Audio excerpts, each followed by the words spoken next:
বইয়ের মলার প্রোগ্রামে আপনাদের স্বাগত। আজকে আপনাদের জন্য নিয়ে হাজির হয়েছে বহুল আলোচিত সিক্রেট অফ জায়নিজম বইয়ের নবম পর্ব ও সপ্তম অধ্যায়। গত পর্বে আমরা এই বইয়ের ষষ্ঠ অধ্যায় অর্থাৎ রাশিয়ার বলশেভিক বিপ্লব ও ইহুদি প্রভাব সম্পর্কে শুনেছি। আজ এই পর্বে আমরা জানব শিল্প ও সংস্কৃতিতে ইহুদি প্রভাব। আশা করছি ভালো লাগবে, আর আপনাদের উৎসাহে বইটি পরবর্তী পর্বগুলো দিতে আমাকে শক্তি যোগাবে। তো আপনাদের প্রতি অনুরোধ থাকবে সাবস্ক্রাইব, লাইক ও কমেন্ট করে পাশে থাকবেন। ধন্যবাদ। শুরু করছি বইটির নবম পর্ব ও সপ্তম অধ্যায়। শিল্প সংস্কৃতি ইহুদি ছবল। থিয়েটার শিল্প পৃথিবীর অতি প্রাচীন একটি সংস্কৃতি, যা বিনোদনের অন্যতম প্রধান মাধ্যম হিসেবে বিশ্বব্যাপী গ্রহণযোগ্যতা পেয়েছে। সাধারণত নাটক, চলচ্চিত্রে মানুষ যা দেখে, মানুষ তা নিয়েই কল্পনার জগৎ তৈরি করে।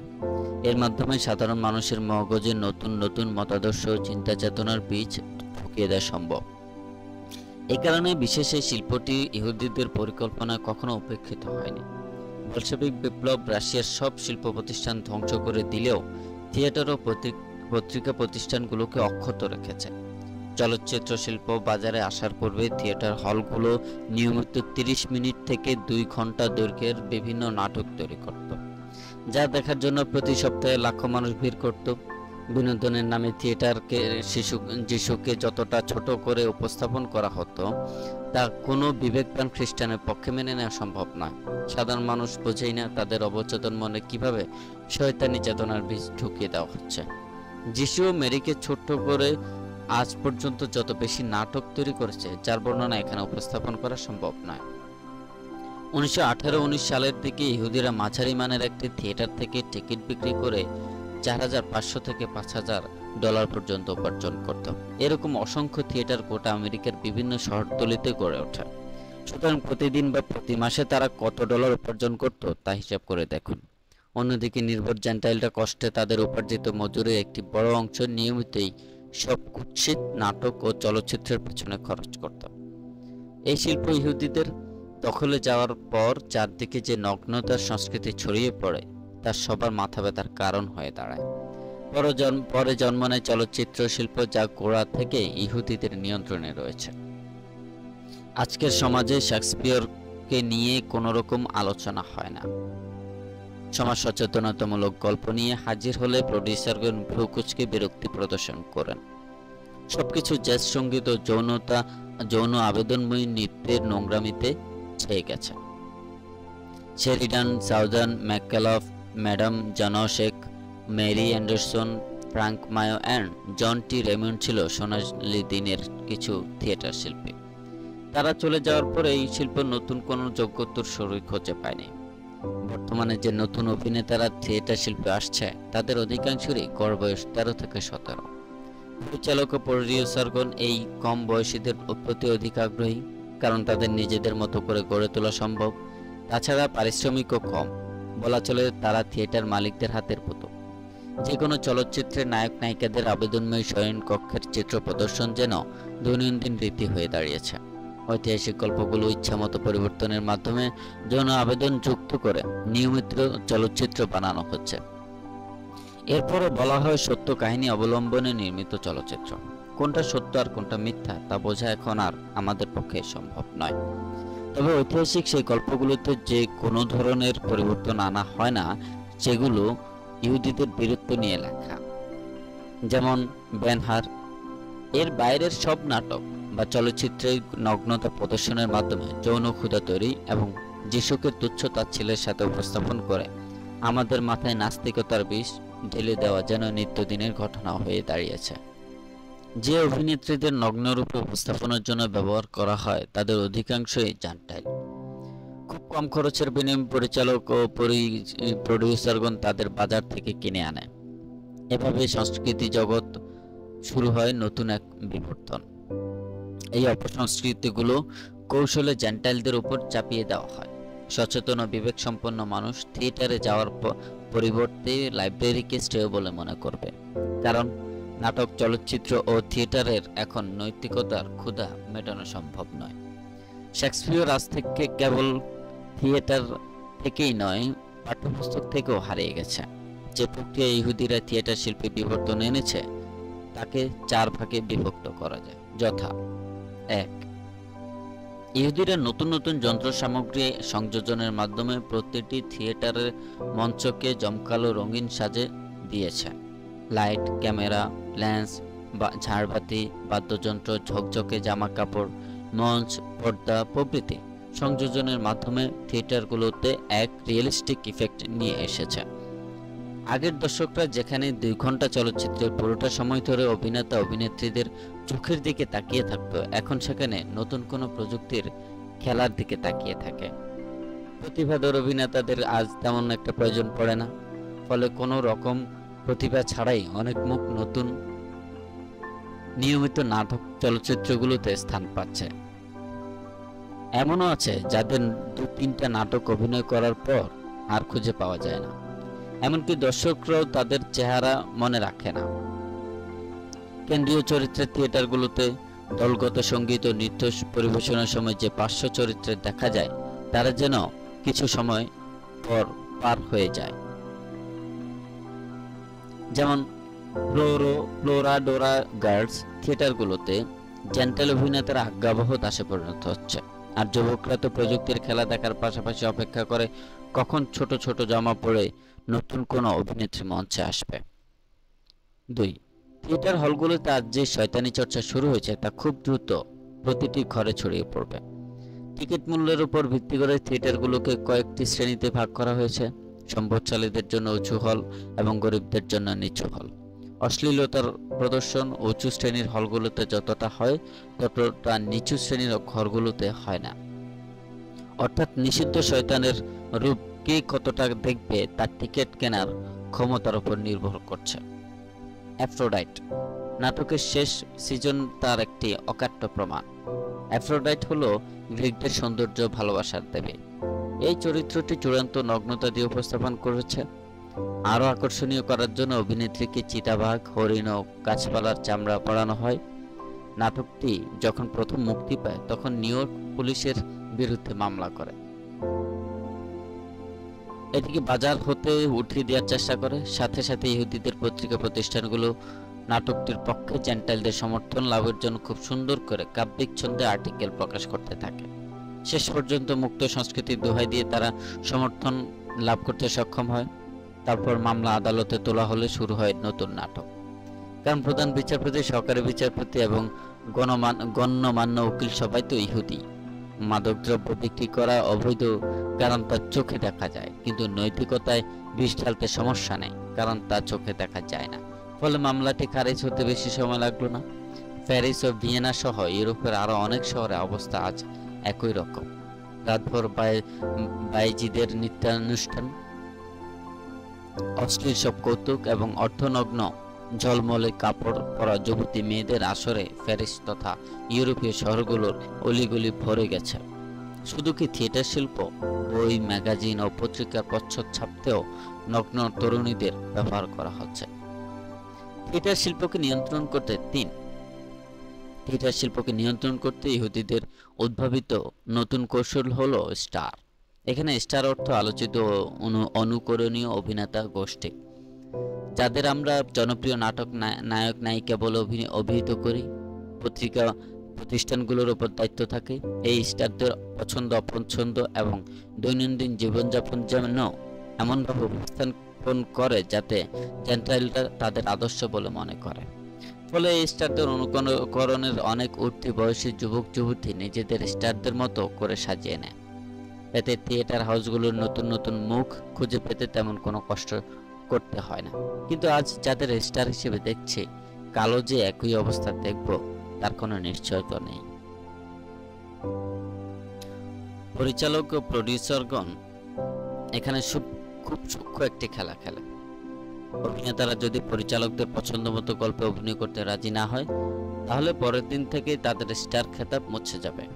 স্টার হতে গেলে নগ্নতায় ভরা গল্পে অভিনয় করতে হবে, সেই সঙ্গে অর্জন করতে হবে পরিচালকদের ব্যক্তিগত অনুগ্রহ।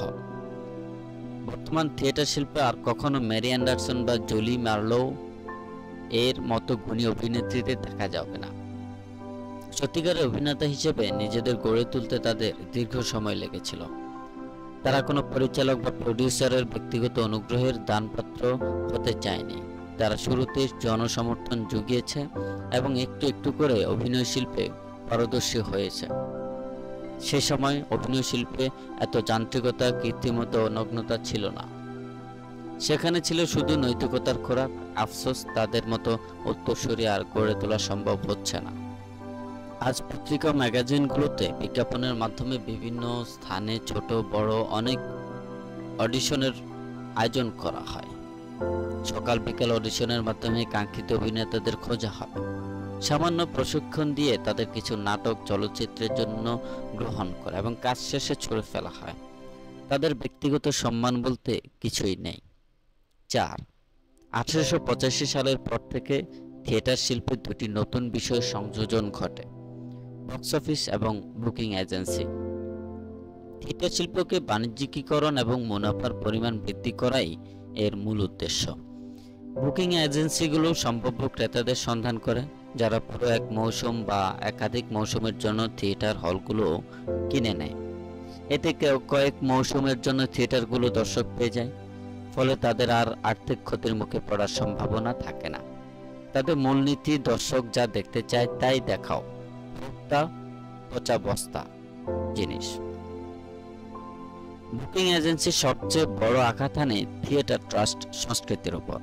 থিয়েটার প্রতিষ্ঠানগুলোকে বাঁচিয়ে রাখতে নতুন নতুন গল্প, নাটক ও তারকা অভিনেতা তৈরি করার লক্ষ্যে বিভিন্ন দাতা গোষ্ঠী নিয়মিত অনুদানের ব্যবস্থা করত, যা থিয়েটার ট্রাস্ট নামে পরিচিত ছিল। এর কারণে থিয়েটার প্রতিষ্ঠানগুলোর সঙ্গে সমাজের বিভিন্ন স্তরের জনসাধারণের এক বন্ধুসুলভ সম্পর্ক তৈরি হতো। সমাজের বিভিন্ন স্তরে ঘটে যাওয়া ঘটনাবলী, মানুষের মনের কথা, সমাজের আনন্দ, বেদনা প্রভৃতিকে পুঁজি করে তৈরি হতো গল্প, নাটক। তাছাড়া শেক্সপিয়ারের কালোজয়ী নাটকগুলোতেও খুঁজে পাওয়া যেত সমাজের বাস্তব চিত্র। তখনকার থিয়েটারগুলো শিক্ষণীয় বহু বিষয়ে পরিপূর্ণ ছিল। অর্থের জন্য নয়, হৃদয়ের আবেগ থেকে মানুষ অভিনয় শিল্পে আসত। বুকিং এজেন্সি থিয়েটার শিল্পে নিয়ে আসে এক বাণিজ্যিক সংস্কৃতি, যা ধ্বংস করে দেয় এই পুরো শিল্পকে। যেখানে মুনাফার প্রসঙ্গ আসে, সেখানে শিল্প অবশ্যই নিজের গুণগত মান হারাবে। আজ যারা অভিনয় শিল্পে আসছে, তারা কেবল শারীরিক সৌন্দর্য বা পারিবারিক ক্ষমতা খাটিয়ে আসছে। পৃথিবীর দিকে দক্ষ অভিনেতা হওয়ার পরও নিজেকে প্রমাণ করতে পারছে না। এই যুগে এমন অনেক উদাহরণও পাওয়া যাবে, কারণ তার পেছনে কেউ অর্থ বিনিয়োগ করতে রাজি নয়। দর্শকদের বিভিন্ন প্রকার আনন্দের খোরাক যোগাতে ভডেভিল নামে বিশেষ এক থিয়েটার শৈলী তৈরি করা হয়। নাটক, গান, নৃত্য, কৌতুক, জাদু প্রদর্শনী, পশু পাখিদের সার্কাস, ক্রীড়াবিদ, সুন্দরী নারী ইত্যাদি সমন্বয়ে সঙ্গীতে হয় এই ভডেভিল। সবকিছু আছে, শুধু নেই নৈতিকতার অপেক্ষা। ক্ল অ্যান্ড আর্লিঙ্গার বুকিং হাউসটি কমিশনের বিনিময়ে বিভিন্ন থিয়েটার মালিকের সঙ্গে প্রডিউসারদের পরিচয় করিয়ে দেয়। যেহেতু ভডেভিল সাধারণ মানুষের নিকট ব্যাপক জনপ্রিয়তা পেয়েছে, সেহেতু প্রডিউসারদেরও আর্থিক ক্ষতির সম্ভাবনা নেই। এভাবে ইহুদিদের হাত ধরে গড়ে ওঠে নতুন এক থিয়েটার ট্রাস্ট। আরেকটি মজার বিষয় হচ্ছে, বুকিং হাউসগুলো থিয়েটার দলগুলোর মধ্যে এক অদৃশ্য প্রতিযোগিতা চাপিয়ে দেয়।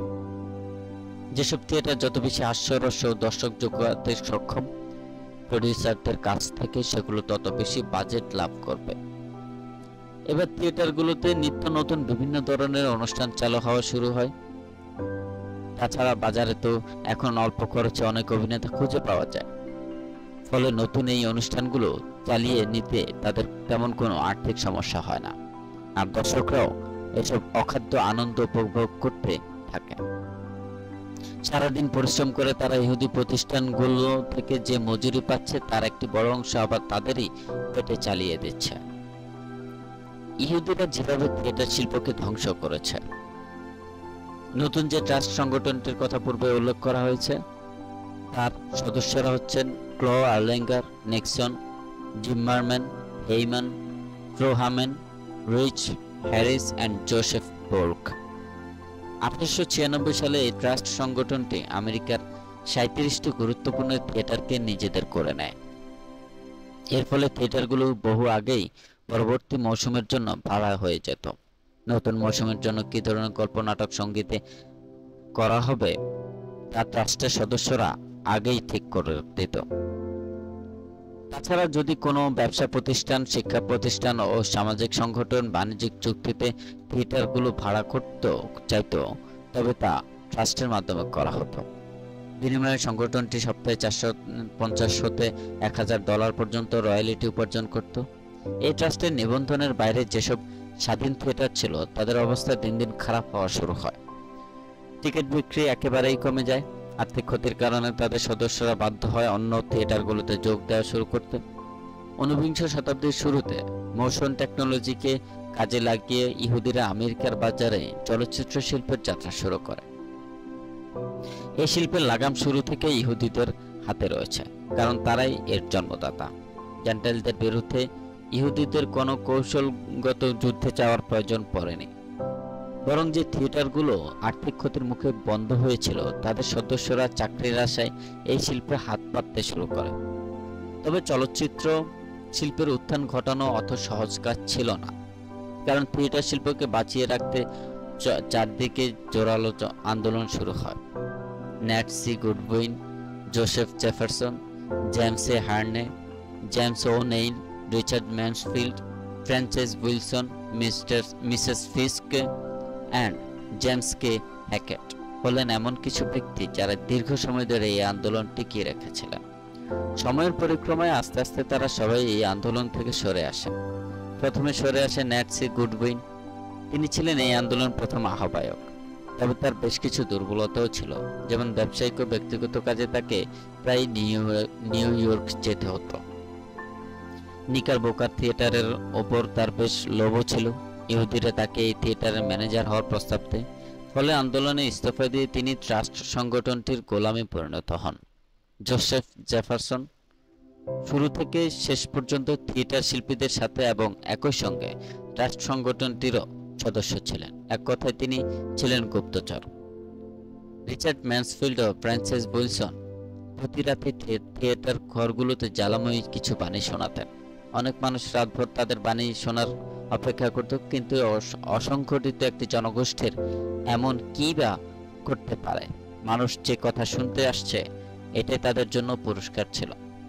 1898 সালের দিকে ফ্রান্সিস উইলসনের জনপ্রিয়তা বাড়তে শুরু করলে ফিলাডেলফিয়া ট্রাস্ট সংগঠন থেকে তাকে $50,000 পারিতোষিক অর্থাৎ বকশিশ প্রস্তাব করে। তিনি প্রস্তাবে রাজি হন এবং এটা দিয়ে ব্যবসা শুরু করেন। এরপর পুরো আন্দোলন ভেস্তে যায়। বাকি যে সদস্যরা ছিল তারাও কোনো এক সময় এই আন্দোলন থেকে সরে পড়ে। সবাই আত্মসমর্পণ করলেও মিসেস ফিস্কে একা এই আন্দোলন চালিয়ে যাওয়ার সিদ্ধান্ত নেন। তিনি তার স্বামী হ্যারিসন গ্রে ফিস্কে এর সাহায্য চাইলেন। তার স্বামী নিউ ইয়র্কের নামকরা পত্রিকা প্রতিষ্ঠান ড্রামাটিক মিরর এর সম্পাদক ছিলেন। তিনি একটি কলাম উল্লেখ করেন, থিয়েটার শিল্পের মৃত্যু সেদিন হয়েছে যেদিন এর নিয়ন্ত্রণ একদল অযোগ্য ও অদক্ষ লোকের হাতে চলে গেছে। এর মাধ্যমে আমাদের গৌরব, ঐতিহ্য ও শালীনতার সূর্যাস্ত ঘটেছে। এরপরও কি আমরা এটিকে সুস্থ সুন্দর বিনোদনের মাধ্যম বলবো? যারা এই শিল্পকে নিজেদের করে নিয়েছে তারা এটি পরিচালনায় একেবারে অদক্ষ। আমাদের সমাজ ও অর্থনীতির প্রতিটি ক্ষেত্র এই সন্ত্রাসী চক্রের দরুন ইতিপূর্বেও বহুবার ক্ষতিগ্রস্ত হয়েছে। Dramatic mirror, December 25, 1897, reprinted in March 19, 1898।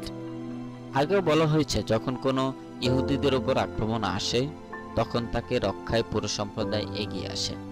এবার তাদের পত্রিকা ও ম্যাগাজিন প্রতিষ্ঠানগুলো ড্রামাটিক মিররের বিরুদ্ধে আক্রমণাত্মক আর্টিকেল প্রকাশ শুরু করে। হোটেল, স্টেশন, অফিস, আদালত সব জায়গা থেকেই এই পত্রিকাটি বর্জন করা হয়। বিজ্ঞাপনদাতারাও সরে পড়ে। সবশেষ মিস্টার ফিস্কেকে চাকরিচ্যুত করা হয়। তিনি সেই কলামে আরও অনেক তথ্য উপস্থাপন করেন, যেমন গোপন ছদ্মনাম ব্যবহার করে কারা এই শিল্পকে নিয়ন্ত্রণ করছে, কারা এটিকে নিয়ে সিন্ডিকেট বাণিজ্য করছে, কিভাবে তারা টিকিটের মূল্য বাড়িয়ে দিচ্ছে।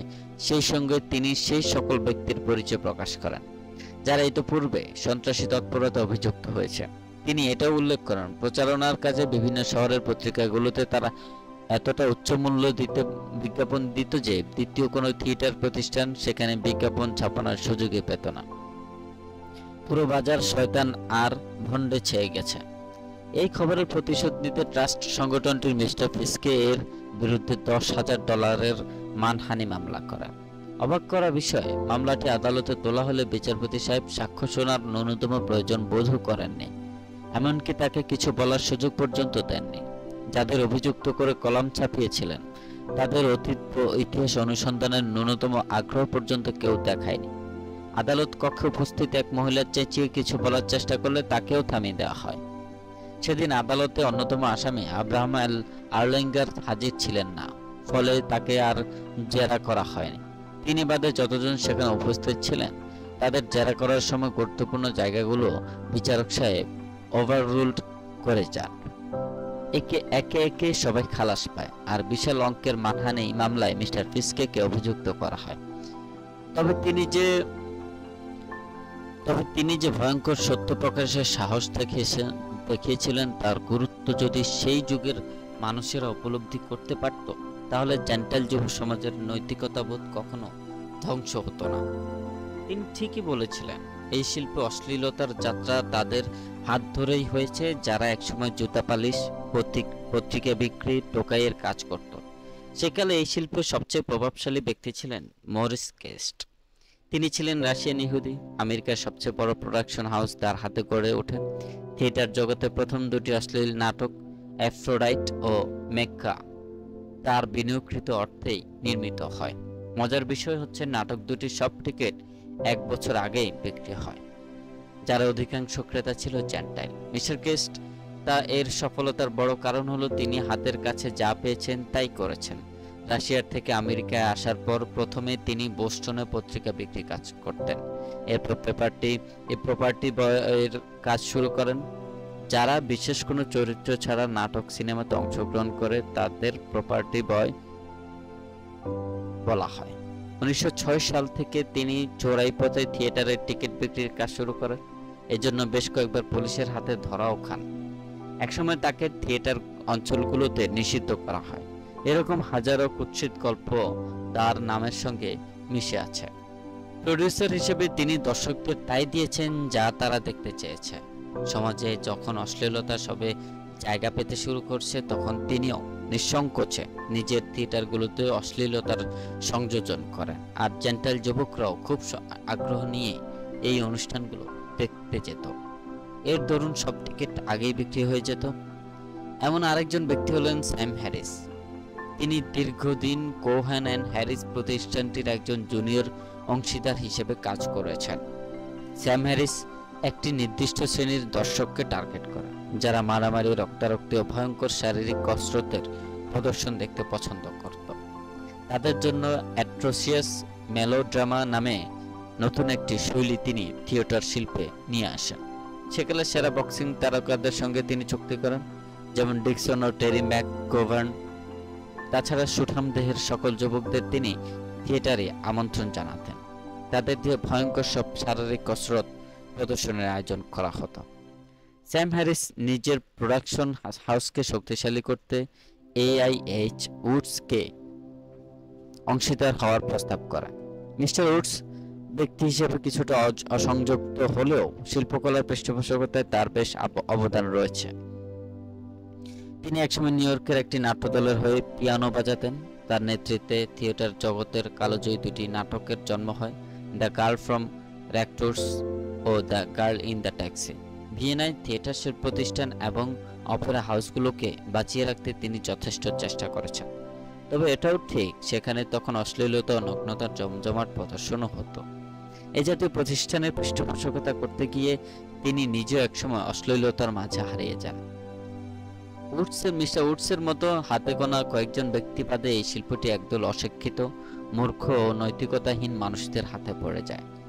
যারা সাহিত্যের কিছুই বোঝে না তারাই আমাদের সাহিত্য শেখাচ্ছে, যারা দর্শনের কিছুই জানে না তারাই দর্শন শেখাচ্ছে, যাদের কোনো নৈতিকতা বোধ নেই তারাই আবার নৈতিকতার সবক দিচ্ছে।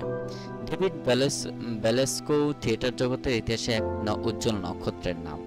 অভিনয় দক্ষতার জন্য তিনি বিভিন্ন মহল থেকে আমন্ত্রণ পেতেন। খুব অল্প সময়ে তিনি দর্শকদের মন জয় করে ফেলেন। তিনি যখন যিশুর চরিত্রে অভিনয় করতেন তখন অনেকেই তার মাঝে যিশুর ছায়া খুঁজে পেত। 18 শতকের শেষের দিকে ট্রাস্টের বিভিন্ন সদস্যের মধ্যে অন্তর্দ্বন্দ্ব শুরু হয়। সিরাকিউস থিয়েটারের ম্যানেজার স্যামুয়েল সুবার্ট ছিলেন এই ট্রাস্টের একজন সদস্য। জীবনের প্রথম দিকে থিয়েটার হলগুলোতে তিনি চা নাস্তা তৈরির কাজ করতেন। কিছুদিন পর তিনি চোরাই পথে টিকিট বিক্রির কাজ শুরু করেন। এই টাকা জমিয়ে একসময় নিজের নামে একটি থিয়েটার খুলে বসেন। তার থিয়েটারের মূল বিষয় ছিল বার্লেস্ক অ্যান্ড কমেট, অর্থাৎ যৌন আবেদনময়ী কৌতুক নাটক। 1900 সাল থেকে বার্লেস্ক অ্যান্ড সুবার্ট ট্রাস্টের বিভিন্ন সদস্যদের সঙ্গে ঝগড়া করে বেরিয়ে আসে। নিউ ইয়র্কে তাদের ভক্তের অভাব ছিল না। থিয়েটারগুলোতে তখন খ্রিস্টানরা সুবিধা করতে পারছিল না বলে অনেকে ক্ষেপে গিয়েছিল। এই ক্ষোভটাকে তারা সুযোগ হিসেবে কাজে লাগায়। সুবার্ট নাট্যগল্প, সঙ্গীতে, টিকিট বিক্রি ও থিয়েটার প্রচারণায় কাজ করতেন। বার্লেস্ক সেই গল্পে অনুযায়ী ছোটখাটো থিয়েটারগুলোতে অভিনয় করত। যিশু, পবিত্র আত্মা, খ্রিস্টান পুরোহিত ইত্যাদি নানা চরিত্রে তিনি দর্শকদের আকর্ষণ করার চেষ্টা চালাতেন। তার শারীরিক গঠন, কম্পমান কণ্ঠ, রূপালী চুল এবং লাজুক দৃষ্টি খ্রিস্টান মেয়েদের মনে ছবল মারত।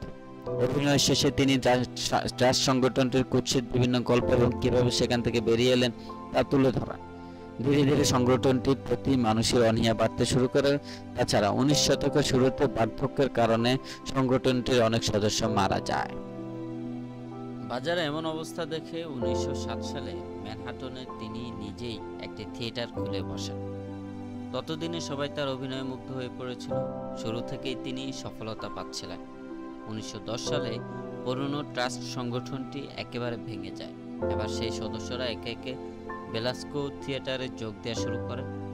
এভাবে জন্ম নেয় নতুন আরেকটি ট্রাস্ট সংগঠনের। মানুষ ভেবেছিল এবার হয়তো খ্রিস্টান অভিনেতারা থিয়েটার শিল্পে জায়গা পাবে, নতুন সংগঠনটি হয়তো পৃষ্ঠপোষকতা করবে। কিন্তু এখানেও তাদের বোকা বানানো হয়। মানুষ বুঝল না সংগঠনটি নতুন হলেও ভেতরের মানুষগুলো পাল্টায়নি। খ্রিস্টানদের ছদ্মনাম ব্যবহার করে তারা আবারও এই ট্রাস্টে যোগ দেয়। তাই সাধারণ মানুষ তাদের শনাক্ত করতে পারেনি। লেখক, নাটকার সহ কেন্দ্রীয় চরিত্রগুলো আগের মতো এবারও তাদের দলে চলে গেল। হাস্য চরিত্রে কিছু সুন্দরী খ্রিস্টান তরুণীকে নিয়ে আসা হতো, তবে তাদের অভিনয় যেন ইহুদিদের মতো হয়। তার জন্য আগে থেকেই প্রশিক্ষণ দেওয়া হতো। তারা নিজেদের পৌরাণিক গল্পগুলো নিয়ে নাট্যশালার আয়োজন করত। ধীরে ধীরে মানুষ আবারও থিয়েটারের দিকে ফিরতে শুরু করলো। যারা কিছুদিন আগে ইহুদিদের বিরুদ্ধে আন্দোলন করেছিল তারা বুঝতেই পারলো না এই অভিনেতাদের আসল পরিচয় তাদের ছদ্মনামের নিচে লুকিয়ে আছে। একসময় মানুষ যখন সবকিছু স্বাভাবিকভাবে মেনে নেয়, তখনই সবাই ছদ্মনামের খোলস ছেড়ে বেরিয়ে আসা শুরু করে। সে সময়ের বেশ কিছু জনপ্রিয় অভিনেতা হলেন Al. Jolson, Charlie Chaplin, Louis Mann, Sam Bernard, David Warfield, Joe Weber, Barney Bernard, Ed Wynn, Israel Leopard, Leo Fields, Eddie Cantor এবং রবার্ট ওয়ারপুইক। একইভাবে জনপ্রিয় কিছু অভিনেত্রী হলেন Theda Bara, Nora Bayes, Olga Nethersole, Irene Franklin, Gertrude Hoffman, Mizzi Hajos, Fanny Price, Bertha Kalich, Jose Collins, Ethel Levey, Belle Baker, Constance Collier এবং Annie Held. এমন আরো অনেকে আছেন যাদের সত্যিকারের পরিচয় কখনো প্রকাশ পায়নি, কারণ তারা ছদ্মনামেই খুব জনপ্রিয় হয়ে ওঠেন। এত কিছুর পরও তাদের স্বাদ মিটল না। এবার তারা থিয়েটারকে কেবল নাট্যশিল্পে আবদ্ধ না রেখে ছড়িয়ে দিতে চাইল সঙ্গীত, নৃত্য সঙ্গীত ও চলচ্চিত্রে। এর জন্য দরকার পড়ে আলাদা আলাদা গান, কবিতা, গল্প, উপন্যাসের। কিন্তু তাদের ভালো কোনো সুরকার, গল্প লেখক ও মঞ্চ ডিজাইনার ছিল না। ফলে বিখ্যাত কিছু জেন্টেল কবি, গীতিকার, সুরকার, নাট্য লেখক ও গল্প লেখকদের তারা অর্থের বিনিময়ে আমন্ত্রণ জানাতে শুরু করে। এমন কিছু ব্যক্তির নাম নিচে উল্লেখ করা হলো: ভিক্টর হারবার্ট ও গুস্টাভ গার্কার, আমেরিকার সঙ্গীত শিল্পী। জনপ্রিয় দুটি নাম: বিখ্যাত গল্প the lion and the mouse এর লেখক চার্লস ক্লেইন। এমন আরো অনেকে হলেন Jack Lait, Montague Glass, Samuel Shipman, Jules Eckert Goodman এবং অ্যারন হফম্যান। তাদের নির্দেশনায় বাধ্য হয়ে জেন্টাইল লেখকরাও একসময় যৌন গল্প লিখতে শুরু করে। যে গল্পে যৌনতার ন্যূনতম সংস্পর্শ নেই, তার প্রতি পরিচালক, প্রডিউসার ও ট্রাস্টবোর্ড কোনো রকম ভ্রুক্ষেপ করে না। কোনো অভিনেতা যদি এসব গল্পে অভিনয় করতে অস্বীকৃতি জানায়, তবে তাকে একেবারে বের করে দেওয়া হয়। শুবার্টস নিউ ইয়র্ক সহ আশপাশের বেশ কিছু থিয়েটার প্রতিষ্ঠান ইজারা নেওয়া শুরু করে। গান, গল্প, অভিনয়ের মতো শিল্পের কোনো শাখায় তার ন্যূনতম জ্ঞান ছিল না। তবে কিভাবে টিকিটের মূল্য বাড়াতে হয় এবং দর্শকদের থিয়েটারে আনতে হয় তিনি খুব ভালো করেই জানতেন। 1920 সালে থিয়েটার শিল্পে বড় ধরনের ধস নামে। প্রায় 3000 থিয়েটার শিল্পী তাদের পেশা পরিবর্তন করে অন্যত্র চলে যায়। অনেকে থিয়েটার হলগুলো বিক্রি করা শুরু করে। এমন কঠিন অবস্থার মধ্যেই শুবার্টস নিউ ইয়র্কের 6টি থিয়েটার হল ও 40টি নতুন নাটক তৈরির আগাম ঘোষণা দেয়। এমন হঠকারী সিদ্ধান্তের কারণে অনেকে তাকে পাগলও বলতে থাকে, কিন্তু তিনি কি তৈরি করবেন তা সাধারণ মানুষ তখনও বুঝতে পারেনি। তার চিন্তা ছিল গল্প, নাটক যাই হোক, তাতে যদি নগ্নতার মিশ্রণ থাকে তাহলে দর্শকের অভাব হবে না। 1910 সালের পর থেকে চলচ্চিত্র নামক একটি নতুন শিল্পের জন্ম হয়। তাকে ইংরেজিতে বলা হয় মোশন পিকচার। নতুন নাটক তৈরির আগাম ঘোষণা দেওয়ার অর্থ হচ্ছে তিনি ধীরে ধীরে চলচ্চিত্র শিল্পেও ক্ষমতাধর হতে চলেছেন। এ পর্যায়ে এসে নৈতিকতাধর্মী থিয়েটার শিল্পের চূড়ান্ত মৃত্যু হয়। আজ একজন অভিনয় শিল্পীর দক্ষতা মাপা হয় পরিচালকের নির্দেশে তিনি কতটুকু অভিনয় করতে পারছেন তার উপর। মহিলা শিল্পীদের জামা কাপড় নির্ধারণ আজ আর কোনো নিয়ম নীতি নেই। গান ও নৃত্য প্রদর্শনে যে যুবতীদের মঞ্চে ওঠানো হয়, তাদের খামারের মুরগি বললেও ভুল হবে না। সাধারণ মানুষ আজ তার নৈতিকতার জন্য আন্দোলন করে না। ইহুদিরা আজ করতে পেরেছিল তাদের যৌনতা ভরা চলচ্চিত্র শিল্প নিয়ে জেন্টাইল সম্পাদকরা একসময় মাথা চাড়া দিয়ে উঠতে পারে। তাই তাদের ঘুষ দিয়ে নিজেদের দলভুক্ত করার জন্য আপ্রাণ প্রচেষ্টা চালায়। কিন্তু এমন অনেক সম্পাদক ছিল যারা তাদের অর্থের সামনে বিক্রি হয়ে যায়নি, যেমন S Metcalfe, Hilary Bell, Frederick F Schrader, Norman Hapgood এবং জেমস ও'ডানেল বেনেট। তারা যথাক্রমে Life, New York Press, Washington Post, New York Evening Globe ও শিকাগো রেকর্ড হেরাল্ড পত্রিকার সম্পাদক ছিলেন। সম্পাদকদের কাবু করতে না পারায় ইহুদিরা পত্রিকা প্রতিষ্ঠানগুলো কাবু করতে শুরু করে, আর এটাই ছিল তুলনামূলক সহজ কাজ। প্রথমে তারা বড় অঙ্কের অর্থ অনুদানের লোভ দেখিয়ে দলে ভেড়ানো শুরু করে। এতে কাজ না হলে বিজ্ঞাপন বন্ধ করে দিয়ে আর্থিক ক্ষতির মুখে ঠেলে দেয়। এতে একে একে সবাই ইহুদিদের পায়ের নিচে ধর্ণা দিতে বাধ্য হয়। তারপর যেসব সম্পাদক তাদের বিরুদ্ধে লিখতে পারে বলে আশঙ্কা হয়, তাদের সবাইকে একে একে চাকরিচ্যুত করা হয়। এভাবে থিয়েটার ও চলচ্চিত্র শিল্প হয়ে ওঠে ইহুদিদের মিলিয়ন মিলিয়ন ডলার উপার্জনের সম্ভাবনাময় উৎস। ইহুদিদের নগ্নতার থাবায় চলচ্চিত্র শিল্প। অ্যান্থনি কমস্টক এর নাম শুনেছেন কখনো? তিনি মিডিয়া জগতের বিখ্যাত কোনো ব্যক্তিত্ব নন। তার নাম উচ্চারিত হলে চারদিকে হাসির ধুম পড়ে যেত। পত্রিকায় তাকে নিয়ে অনেক ব্যঙ্গ কলাম লেখা হতো, অথচ বাস্তবে তিনি ছিলেন অশ্লীলতা, নোংরামি এবং সকল অসামাজিক কাজের বিরুদ্ধে একজন প্রতিবাদী ব্যক্তি। পেশায় ছিলেন পোস্টাল পুলিশ ডিপার্টমেন্টের সদস্য। এসব অপসংস্কৃতি যেন সমাজে প্রবেশ করতে না পারে, সেজন্য তিনি সেন্সর বোর্ড তৈরির প্রস্তাব করেন। আর এই কারণেই তিনি ইহুদি নিয়ন্ত্রিত চলচ্চিত্র শিল্পের কাছে চিরশত্রু বনে যান। সাধারণ মানুষ যেন তার কথায় কর্ণপাত না করে, এজন্য পত্রিকা প্রতিষ্ঠানগুলোকে তার বিরুদ্ধে লেলিয়ে দেওয়া হয়। 1915 সালে তিনি মারা যান। ব্যাপারটা এমন নয় তারা ইচ্ছা করে খারাপ ও নোংরা জিনিস তৈরি করে, মূলত তাদের রুচিবোধটাই এমন। ইহুদিদের নোংরামির কতটা নিচু স্তরে পৌঁছে গেছে তা তারা উপলব্ধি করতে পারে না। এটা সত্যি, এখনো কিছু ভালো চলচ্চিত্র নির্মাণ হচ্ছে, তবে তাদের সহমর্মিতা জানানো ছাড়া আর কিছুই করার নেই। কারণ দর্শক সমাজ আজ সুস্থ ধারা চলচ্চিত্রের দিকে ফিরেও তাকায় না। সেন্সর বোর্ড প্রতিষ্ঠা পেলে ইহুদিদের নগ্নতা ভরা চলচ্চিত্র শিল্প ভয়ানক হুমকির মুখে পড়ত, তাই তারা সুকৌশলে এটাকে ঠেকিয়ে দিতে চেষ্টা করে। 1909 সালে নিউ ইয়র্ক শহরে national board of review of motion pictures প্রতিষ্ঠিত হয়। বিংশ শতাব্দীর শুরুতে অশালীন নগ্ন চলচ্চিত্রের নির্মাণ ঠেকাতে চারদিকে যখন আন্দোলন শুরু হয়, তখন চাপের মুখে এই সংগঠনটি প্রতিষ্ঠা করা হয়। প্রথমে এর নাম ছিল মোশন পিকচার্স সেন্সরশিপ। মানুষ ভেবেছিল এবার হয়তো অশ্লীল চলচ্চিত্রের নির্মাণ বন্ধ হবে, কিন্তু সংগঠনটির উদ্দেশ্য ছিল এই বিশেষ চলচ্চিত্র নির্মাতা গোষ্ঠীটির স্বার্থ রক্ষা করা এবং কিছু একটা বুঝিয়ে সাধারণ মানুষের আন্দোলনকে কবর দেওয়া। ফ্রেডরিক বয়েড স্টিভেনসন সংগঠনটির একজন সাবেক কর্মী। ব্রুকলাইনের এইগুল ম্যাগাজিনে তিনি চলচ্চিত্র শিল্পের নাটায় ধরে যে যৌনতা সমাজে প্রবেশ করেছে তার দরুন সন্ত্রাসী তৎপরতা প্রচুর পরিমাণে বৃদ্ধি পেয়েছে। আন্দোলন ও মামলা মোকদ্দমা করেও যৌনতার আঠালো থাবা থেকে এই শিল্পকে উদ্ধার করা যাচ্ছে না। যেখানে একটি সুস্থ শালীন চলচ্চিত্র থেকে আয় করা হয় $1,00,000, সেখানে যৌনতা ভরা একটি চলচ্চিত্র থেকে আয় হয় $2,50,000 থেকে $25,00,000। তাহলে বাজারে কোন চলচ্চিত্র বৃদ্ধি পাবে? ডক্টর জেমস এমফ্রিংহাম নিউ ইয়র্কে ওয়ার্ল্ড ম্যাগাজিনের একটি কলামে লিখেন, কিছুদিন আগে চলচ্চিত্র শিল্প নিয়ে আমেরিকার বিভিন্ন নির্মাতা প্রতিষ্ঠান একটি সম্মেলনের আয়োজন করে। আমাকে আমন্ত্রণ জানানো হয়। অবাক করার ব্যাপার, উপস্থিত 500 জন সদস্যের মধ্যে কেবল আমিই ছিলাম খ্রিস্টান, আর বাকি সবাই ইহুদি। শতাব্দীর শুরুতে মাত্র 10টি নির্মাতা প্রতিষ্ঠান আমেরিকায় প্রায় 90% চলচ্চিত্র নির্মাণ করত, আর 85% সদস্যই ছিল ইহুদি। দর্শক সংখ্যা বাড়াতে পৃথিবী জুড়ে তারা অসংখ্য শাখা প্রতিষ্ঠানের জন্ম দেয়। পৃথিবীর আনাচে কানাচে তৈরি হয় 10,000-এর বেশি সিনেমা হল। যে গ্রাম্য মানুষ একসময় থিয়েটারও দেখতে যেত না, তারা আজ দল বেঁধে সিনেমা হলে যাচ্ছে।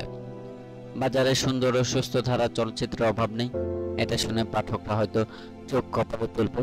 সত্যি বলতে শিক্ষামূলক মার্জিত সুস্থ ধারার অনেক চলচ্চিত্র এখনো তৈরি হচ্ছে, তবে তা দর্শক মহলে পৌঁছানো সম্ভব হচ্ছে না। হল মালিক এমন কোনো চলচ্চিত্র প্রদর্শনে রাজি হবে না যেখানে বাণিজ্যিক ঝুঁকি রয়েছে। সবার মনে এমন একটি ধারণা গেঁথে বসেছে, নগ্নতা ও যৌনতা সংস্পর্শ না থাকলে দর্শক সিনেমা হলে আসবে না।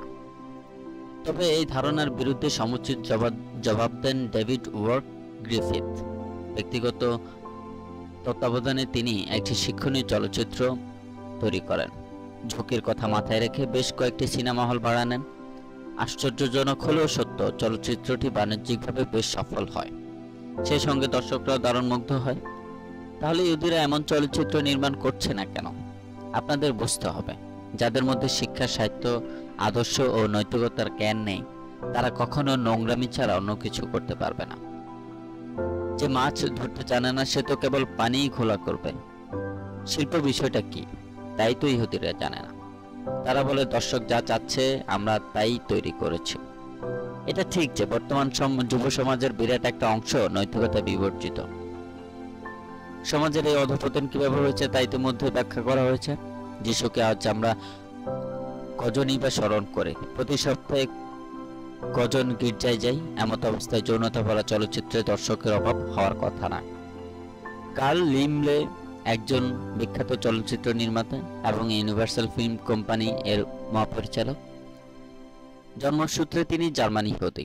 আমেরিকান দর্শকরা কোন ধরনের চলচ্চিত্র দেখতে আগ্রহী তা জানার জন্য হোয়াট ডু ইউ ওয়ান্ট শিরোনামে তিনি একটি জরিপ করেন। মিস্টার লিমলে ধারণা করেছিলেন হয়তো 95% দর্শক বলবে তারা সুস্থ ধারার চলচ্চিত্র দেখতে আগ্রহী, কিন্তু 60% দর্শকই যৌনতম চলচ্চিত্রকে সমর্থন করে। কোকেন যেমন একজন মাদকাসক্তের দৈনন্দিন চাহিদা, তেমনি যৌন চলচ্চিত্র নৈতিকতা বিবর্জিত সমাজের দৈনন্দিন চাহিদা। মাদকাসক্ত রোগীর সুস্থতার জন্য তাকে যেমন কোকেন থেকে দূরে রাখা উচিত, তেমনি সমাজে নৈতিকতা ফিরিয়ে আনতে যৌন দর্শনের দৃশ্যের প্রদর্শন করা বন্ধ করা উচিত। দর্শক যা চাচ্ছে তাই তাদের দিচ্ছি, এটা কোনো যুক্তি হতে পারে না। অশ্লীল চলচ্চিত্রের নির্মাণ ঠেকাতে আমেরিকার বার কাউন্সিলে বেশ কয়েকটি প্রোডাকশন হাউসের বিরুদ্ধে মামলা করা হয়। মামলা ঠেকাতে যে উকিল ও আইনজীবীগণ হাজির হন তারা সবাই ছিলেন ইহুদি, যেমন মেয়ার্স, লাডভিগ, কলম, ফ্রেন্ড অ্যান্ড রোজেনথাল। এমনকি একজন রাবাইকে পর্যন্ত এই আন্দোলন ঠেকানোর দায়িত্ব দেওয়া হয়। তিনি খুব চৌকসভাবে একটা বক্তৃতা দেন। তার কিছু তার কিছুটা অংশ তুলে ধরা হলো। আমি একজন ইহুদি। আপনাদের কি মনে আছে অশ্লীল থিয়েটারগুলো ইতিপূর্বে আমাদের ধর্মকে ছোট করে কত নাট্যশালার আয়োজন করেছে? দর্শকদের নিকট আমাদের ধর্মকে কতটা হাস্যরসাত্মক বানিয়েছে। আমাদের হৃদয়ে তা কতটা কষ্টের দাগ কেটেছে। তাদের ধর্মকে যদি কেউ ছোট করে থাকে তবে সেটা তারাই করেছে। আগেই বলেছি, শিল্পকলা সম্পর্কে খ্রিস্টান শিল্পীদের যথেষ্ট জ্ঞান ছিল। নিছক একটি ধর্মের পেছনে লাগার কোনো প্রয়োজন তাদের পড়েনি। তিনি আরো বলেন, বিষয়টির সমাধান করতে আমরা বি নাই বি রাত নামে একটি সংগঠন তৈরি করি। সংগঠনটি বর্তমানে অ্যান্টি ডিফেমেশন লীগ নামে পরিচিত, যার সদর দপ্তর শিকাগোতে অবস্থিত। আমরা একত্রিত হয়ে ক্যাথলিক গির্জা সমাজের ধর্মীয় সব সংগঠন এবং নির্মাত চলচ্চিত্র প্রতিষ্ঠানদের নিকট চিঠি পাঠাই, যেন তা আমাদের ধর্মকে অবজ্ঞা করে আর কোনো চলচ্চিত্র তৈরি না হয়। পৌরাণিক চরিত্রগুলোকে উপস্থাপন করতে সমস্যা নেই, কিন্তু তাদের নিয়ে যেন ব্যঙ্গচিত্র করা না হয়। এরপর আমরা প্রতিটি পৌরসভা কর্তৃপক্ষের নিকট চিঠি পাঠাই এবং ব্যক্তিগতভাবে অনুরোধ করি যেন এমন কোনো চলচ্চিত্র বা নাটকের অনুমতি দেওয়া না হয় যেখানে আমাদের ধর্মকে অশ্লীলভাবে উপস্থাপন করা হয়েছে। ফলাফল কি? আমরা কোনো কংগ্রেস বা আদালতে মামলা করতে চাইনি। আমরা কিন্তু আপনাদের মতো দল বেঁধে আন্দোলনও করিনি। আমরা সবাই একাত্মবদ্ধ হয়েছিলাম এবং একত্রিত হয়ে ধর্মবিরোধী চলচ্চিত্র নির্মাণ বন্ধ করেছি। সত্যি যদি ধর্মকে অপবিত্রতার হাত থেকে রক্ষা করা অ্যান্টি ডিফেমেশন লীগের উদ্দেশ্য হয়, তাহলে খ্রিস্টান ধর্মকে যখন কলুষিত করা হয় তখন তারা চুপ থাকে কেন? রাবাই যদি খ্রিস্টানদের এত উপদেশ দিতে পারেন, তাহলে নিজেদের কেন এই উপদেশ দিচ্ছেন না? রাবাই আরো বলেছিলেন, অশ্লীল নোংরা থিয়েটারগুলো ইতিপূর্বে বহুবার তাদের ধর্মকে ছোট করেছে। বিশ্বাস করা যায় আমেরিকার মাটিতে ইহুদি ধর্মকে ছোট করা হয়েছে? এটা তো কোনো খ্রিস্টানের পক্ষে কল্পনা করাও সম্ভব না। ভিন গ্রহের কোনো এলিয়েন যদি করে থাকে তবেই মেনে নেওয়া সম্ভব। তাহলে তাদের ধর্মকে কিভাবে ছোট করা হলো? উত্তর শুনলে পিলে চমকে যাওয়ার মতো অবস্থা। কোন জনসমাবেশে যদি যিশুকে স্মরণ করা হয় তবে তা ইহুদিদের জন্য চরম অপমানকর বিবেচনা করা হয়। আমেরিকান প্রেসিডেন্ট যদি জাতির উদ্দেশ্যে বক্তব্য প্রদানকালে যিশুর নাম উল্লেখ করেন কিংবা কোনো চলচ্চিত্রে খ্রিস্ট ধর্মকে মর্যাদার সঙ্গে প্রচার করা হয় তবে সেটাকেও চরম অপমানকর মনে করা হয়। উদাহরণস্বরূপ, সেকালে লাইফ অব দ্য সেভিয়র নামক একটি চলচ্চিত্রের প্রচারণা পুরোপুরি বন্ধ করে দেওয়া হয়, কারণ উক্ত সিনেমায় যিশু ও খ্রিস্টান ধর্মকে বড় করে উপস্থাপন করা হয়েছে। ওয়ে ডাউন ইস্ট ও the shepherd of the hills চলচ্চিত্র দুটিকে কেন বন্ধ করা হয়েছিল? কারণ গ্রাম্য জীবন, কৃষি সংস্কৃতি ও জীবন প্রবাহ সম্পর্কে ইহুদিদের কোনো ধারণা ছিল না। গ্রামের মানুষদেরও যে একটা জীবন আছে তা তারা বুঝতেই চাইতো না। তাদের জন্ম হয়েছে বিভিন্ন শহরের অলিতে গলিতে, যেমন ফ্রাঙ্কফুর্ট, হ্যানয়, ওয়ার্স, নিউ ইয়র্ক, লন্ডন, প্যারিস ইত্যাদি। কৃষকরা তো তাদের কাছে হাসির পাত্র। ইহুদিরা ভাবে এই ধরনের চলচ্চিত্র দিয়ে তাদের বক্স অফিসে পয়সা আসবে না, সুতরাং এসবের পেছনে সময় নষ্ট করার কোনো প্রয়োজন নেই। তাছাড়া তারা এটাও চায় না এমন কোন চলচ্চিত্রের প্রদর্শন হোক যেখানে পুঁজিবাদ, ব্যাংকিং ব্যবস্থার কারণে গ্রাম্য কৃষকদের নিষ্পেষিত জীবনচিত্র ফুটে উঠুক। চলচ্চিত্র শিল্প থেকে শালীনতা ও নৈতিকতা যে বহু আগে থেকেই বিদায় নিয়েছে তা আমরা ভালো করে জানি। তারপরে অনেক সংগঠন ও এ পর্যন্ত ছোটখাটো বহু আন্দোলন করেছে, কিন্তু ফলাফল কিছুই হয়নি, কারণ আমরা সমস্যার মূল শিকড়ে পৌঁছতে পারিনি। কে জানে, যারা আন্দোলন করছে তারা হয়তো ইহুদিদেরই কিছু সদস্য। আমরা যদি এসব সংগঠন ও সদস্যদের চিহ্নিত করতে না পারি তাহলে বছরের পর বছর আন্দোলন করেও কোনো সমাধান হবে না। আন্তর্জাতিক চলচ্চিত্রে শিল্পে ইহুদিদের একচেটিয়া আধিপত্য। একটা সময় ছিল যখন ইহুদিরাই খ্রিস্টান ছদ্মবেশে ব্যবসা বাণিজ্য করত, যেন তাদের কেউ অবজ্ঞা না করে। তবে আজ তারা অনেক স্বাবলম্বী, সমাজে এখন নিজ পরিচয় কাজ করতে পারে, সম্পদ অনেক হলো, এবার কিছু খ্যাতি কামানো দরকার। সেই কাজটা করে দিয়েছে চলচ্চিত্র শিল্প, যা আজ তাদের মিলিয়ন ডলার উপার্জনের রাস্তা করে দিয়েছে। এখন তাদের প্রথম লক্ষ্য যেভাবেই হোক সিনেমা হলগুলোতে দর্শক বাড়াতে হবে। দেখবেন দিন রাত সিনেমা হলগুলোতে মানুষের উপচে পড়া ভিড়। এমন তো নয় প্রতিদিনই সুন্দর সুন্দর চলচ্চিত্র, গল্পনাট্য, প্রামাণ্যচিত্র প্রদর্শন হচ্ছে। তাহলে মানুষ হলগুলোতে প্রতিদিন কি দেখার জন্য এত ভিড় করে? কেউ না কেউ তো আছেই যে আমাদের মগজ নিয়ন্ত্রণ করছে। এটা ঠিক, আধুনিক বিজ্ঞানের অনেক কিছুই ইহুদিরা আবিষ্কার করেছে, কিন্তু তার অধিকাংশই মানব সভ্যতার কোনো উপকারে আসেনি।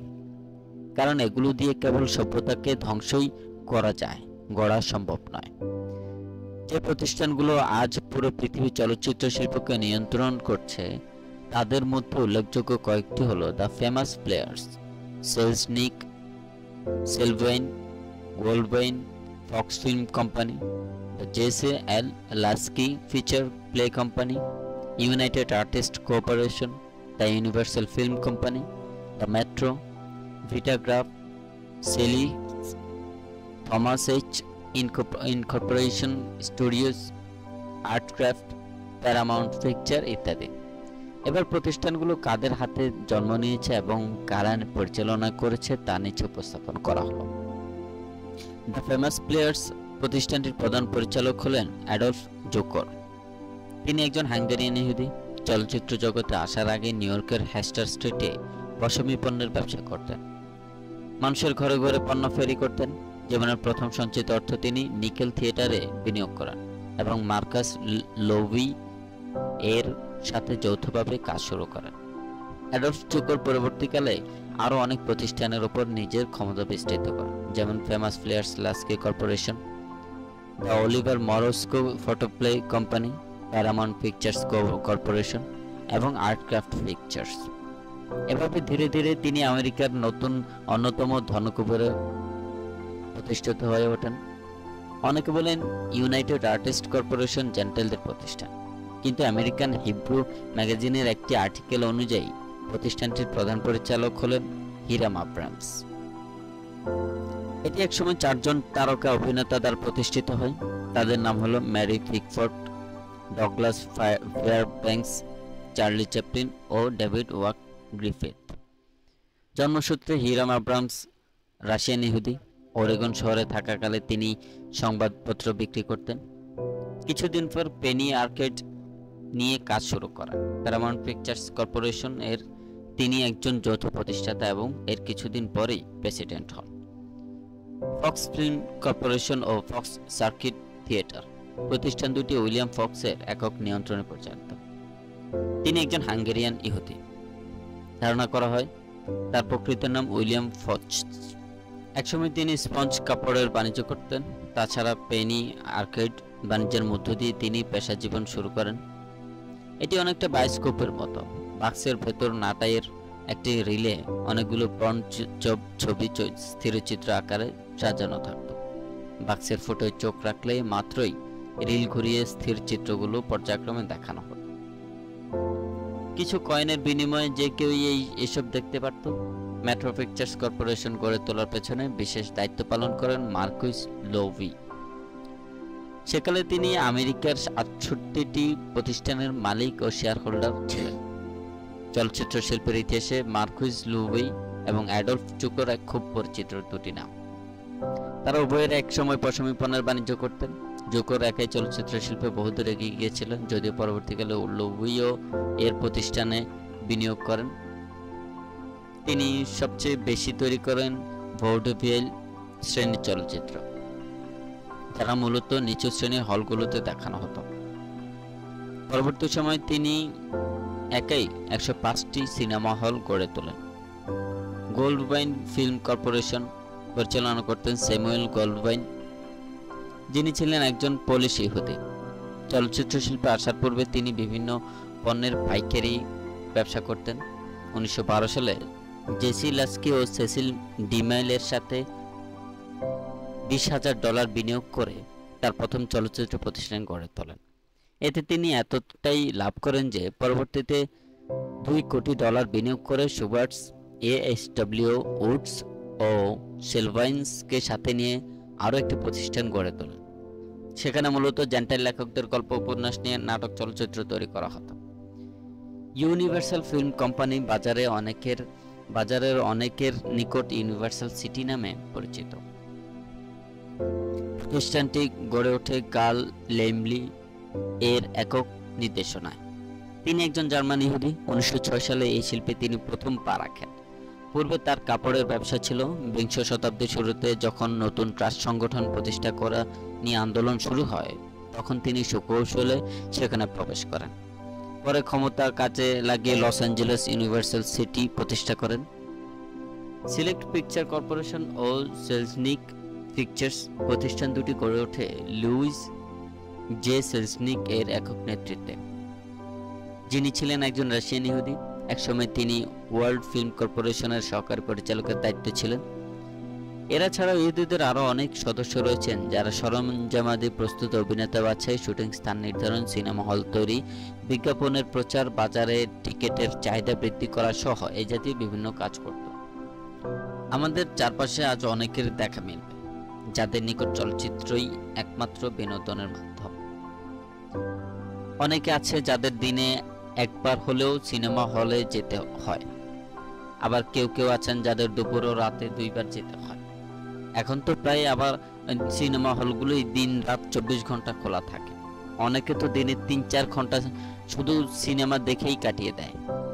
মূলত আমাদের মস্তিষ্কে নাটক সিনেমার প্রতি এক অদম্য ক্ষুধার জন্ম নিয়েছে। বাজারে এসবের চাহিদা এতটাই বেড়ে গেছে, এতগুলো প্রতিষ্ঠান মিলেও এই চাহিদার যোগান দিতে সক্ষম হচ্ছে না।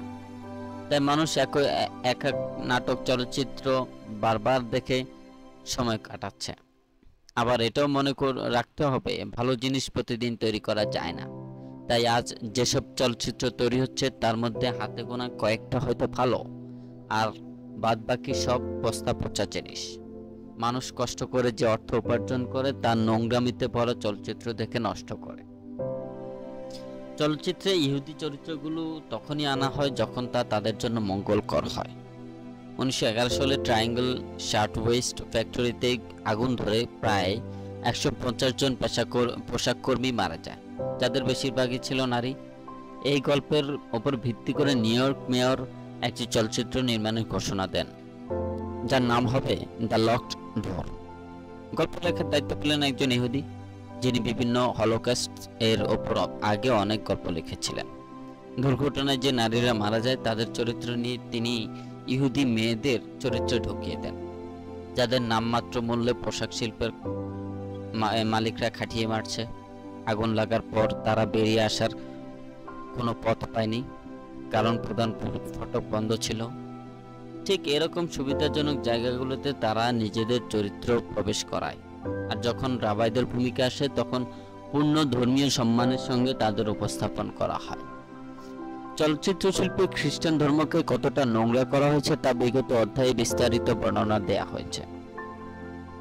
শুধু যিশুকে ব্যঙ্গ করেই তারা ক্ষান্ত হয়নি, ধর্মীয় গুরু, ফাদার ও পোপদের নিয়েও অনেক নোংরা চরিত্রের জন্ম দিয়েছে। খুনি, সন্ত্রাসী, পর্নোগ্রাফি, ড্রাগ ব্যবসায়ী ইত্যাদি প্রতিটি চরিত্রে তাদের উপস্থাপন করা হয়েছে। এতে ইহুদিদের দুটি লাভ হয়েছে: এক, খ্রিস্টানদের ধর্মভক্তি হ্রাস পেয়েছে; 2, পকেটে মুনাফার অঙ্ক ভারী হয়েছে। আজ অনেককে বলতে শোনা যায়, ধর্ম বলতে কিছুই নেই, এটা মানুষের সৃষ্টি। যারা নিজেদের ধার্মিক বা ধর্মীয় গুরু বলে দাবি করে, তারা আসলে ধর্ম বিক্রি করে অর্থ উপার্জনের রাস্তা করে। মূলত এই নাস্তিকতার প্রসার ইহুদিদের হাত ধরেই হয়েছে। সবকিছু যে ইহুদিদের দীর্ঘ ষড়যন্ত্রের অংশ তা কি বুঝতে কষ্ট হচ্ছে? এই শিল্প এখন একটি বিষয় নিয়মিত দেখা যাচ্ছে। অনেক খ্রিস্টান লেখক ইহুদিদের জন্য গল্প লিখেছে, অথচ তারাই একসময় ইহুদিদের বিরুদ্ধে আন্দোলন করেছিল। আর আজ তারা হলোকস্ট পৌরাণিক কাহিনীগুলো নিয়ে একের পর এক গল্প লিখতে যাচ্ছে। বুঝতেই পারছেন মানুষকে ইহুদিতন্ত্রে ধাবিত করতে তারা কতটা সফল হয়েছে। উল্লেখ্য, শুধু দ্বিতীয় বিশ্বযুদ্ধের পর থেকে গত 70 বছর শুধু হলোকস্টের ওপর হলিউডে 230টিরও বেশি চলচ্চিত্র নির্মিত হয়েছে, যেন মানুষের মনে ইহুদিদের প্রতি সহানুভূতি তৈরি করা যায়। আজকে স্টার হবে তা প্রডিউসার ও পরিচালকদের উপর নির্ভর করে। যদি কোনো অভিনেতা তাদের গল্পে অভিনয় করতে রাজি না হয়, তাহলে সে সেখানেই বাদ পড়ে। তাই অনেক অভিনেতাকে আজ বিভিন্ন নোংরা পথ ফাড়ি দিয়ে স্টারের খেতাব অর্জন করতে হয়। ব্যক্তিগত সম্পর্কের ভিত্তিতেও অনেকে স্টার হচ্ছেন, যেমন সিনেমা পরিচালক ও প্রডিউসারের ছেলে মেয়ে ও আত্মীয় স্বজন। আরেকটি বিষয় খেয়াল করার মতো, সবাইকে কিন্তু একই শ্রেণীর স্টার বানানো হয় না। কাউকে প্রথম শ্রেণীর, কাউকে দ্বিতীয় শ্রেণীর, কাউকে তৃতীয় শ্রেণীর, বাদবাকিরা থাকে পার্শ্ব চরিত্রে। এর ফলে কি হয়, প্রতি শ্রেণীর স্টারের জন্য নির্দিষ্ট একটি পারিশ্রমিক বরাদ্দ করা হয়। দ্বিতীয় শ্রেণীর কোন স্টার চাইলেও প্রথম শ্রেণীর মতো পারিশ্রমিক দাবি করতে পারবে না। আর পার্শ্ব চরিত্রের অভিনেতারা তো পরিচালক ও প্রডিউসারদের দয়া মায়ার উপর নির্ভর করে। একটু খেয়াল করলে দেখবেন প্রত্যেক অভিনেতাই নিজস্ব অবস্থান থেকে যথেষ্ট ভালো অভিনয় করছে, তারপরে সবাই একই শ্রেণীর স্টার হতে পারছে না। মূলত এই বিভাজন আমাদের চলচ্চিত্র শিল্প তৈরি করছে। নাটক চলচ্চিত্রের চাহিদা বাজারের যত বাড়বে, স্টারদের এমন বিভাজন ততই বাড়বে। এবার আসা যাক সঙ্গীত শিল্প ধ্বংসে ইহুদিদের পরিকল্পনা। নিউ ইয়র্ক টাইমস প্রতিষ্ঠানটির মালিক আমেরিকার একজন প্রতাপশালী ইহুদি। তবুও 1920 সালে প্রতিষ্ঠানটি এমন একটি কলাম প্রকাশ করে যার ফলে তাদের অ্যান্টিসেমিটিক বলে অভিযুক্ত করা হয়। কলামটির কিছু অংশ উপস্থাপন করা হলো। আরভিং বার্লিং ও লিও ফেস্ট সহ আরও কিছু উচ্চপদস্থ ব্যক্তি 7টি সঙ্গীত প্রতিষ্ঠানের মাধ্যমে আমেরিকার প্রায় 80% কপিরাইট যুক্ত সঙ্গীত নকল করে বাজারে পরিবেশন করছে। একই সঙ্গে তা পর্ণ চলচ্চিত্রের আবহ সঙ্গীত হিসেবে ব্যবহার করা হচ্ছে। টেক্সাস প্রদেশের ফেডারেল ডিস্ট্রিক্ট কোর্টে এই নিয়ে মামলা করা হয়। পিয়ানো থেকে শুরু করে জনপ্রিয় অনেক বাদ্যযন্ত্রের সুর তারা যথেচ্ছা নকল করে যাচ্ছে। দেখা যায় 2-3টি সঙ্গীতের সুর একত্রিত করে তারা একটি নতুন সুর তৈরি করছে। অভিযুক্ত সঙ্গীত প্রতিষ্ঠানগুলো হলো consolidate Music Corporation, 144 West 37th Street, Irving Berlin incorporation, 1567 Broadway, Leo Feist incorporation, 231 West 40th Street, T B. Harms Francis Day and Hunter incorporation, 62 West 45th Street, Shapiro Bernstein and Company, 218 West 47th Street, Waterson Berlin and Snyder incorporation, 1571 Broadway and Whitmark and Sons Incorporation, 144 West 37th Street। এই প্রতিষ্ঠানগুলো মূলত consolidate music কর্পোরেশনের মাধ্যমে সংঘবদ্ধ হয়ে নিজেদের পরিচালনা করছে। 1880-এর দশকে ইউরোপ আমেরিকার সঙ্গীত শিল্পে বড় ধরনের এক বিপ্লব ঘটে। 20 শতাব্দীর শুরুতে এই শিল্পে অনেক ভারী ভারী বাদ্যযন্ত্রের আগমন ঘটতে দেখা যায়। জন্ম নেয় জনপ্রিয় অনেক সঙ্গীত রীতি, যেমন monkey talk, jungle squeals, grunts and squawks, gaffs ইত্যাদি। এই সময় বিভিন্ন ব্যান্ড হাউসগুলোর মাঝে কাদা ছোড়াছড়ির ঘটনাও শুরু হয়। হঠাৎ আবির্ভূত হওয়া একটি শক্তির দাপটে বাজারে জনপ্রিয় অনেক ব্যান্ড দল তাসের ঘরের ন্যায় ভেঙে পড়তে শুরু করে। দিশেহারা হয়ে পড়ে সেই হাউসগুলোতে কর্মরত বাদক, সুরকার ও কণ্ঠশিল্পীরা। সুযোগ বুঝে সেই দাপটের শক্তিটি অর্থের জোরে তাদের নিজেদের দলে ভিড়িয়ে নেয়। তাদের মেধাকে ব্যবহার করে তৈরি করে নতুন সব অর্কেস্ট্রা এবং সঙ্গীত রীতি, যা আজ অবধি বাজারে টিকে আছে। বর্তমানে এই শিল্পে যে ধাতব যন্ত্রকেন্দ্রিক নির্ভরতা তা তাদের হাত ধরেই হয়েছে। এছাড়া জ্যাজ সঙ্গীতের পুরোটাই ইহুদিদের আবিষ্কার। উপরে যে 7টি প্রতিষ্ঠানের নাম বলা হয়েছে তারা একাই আমেরিকার 80% সঙ্গীত শিল্পী নিয়ন্ত্রণ করছে। বাকি যে 20% রয়েছে তাও ইহুদিদের ছোটখাটো প্রতিষ্ঠানগুলোর নিয়ন্ত্রণে। অবাক না হয়ে পারা যায় না, যেদিকেই তাকায় সেদিকে ইহুদিদের সঙ্গীত দল, অথচ তারা আদৌ সঙ্গীতের ব্যাকরণ বোঝে কিনা তা নিয়ে যথেষ্ট সন্দেহ।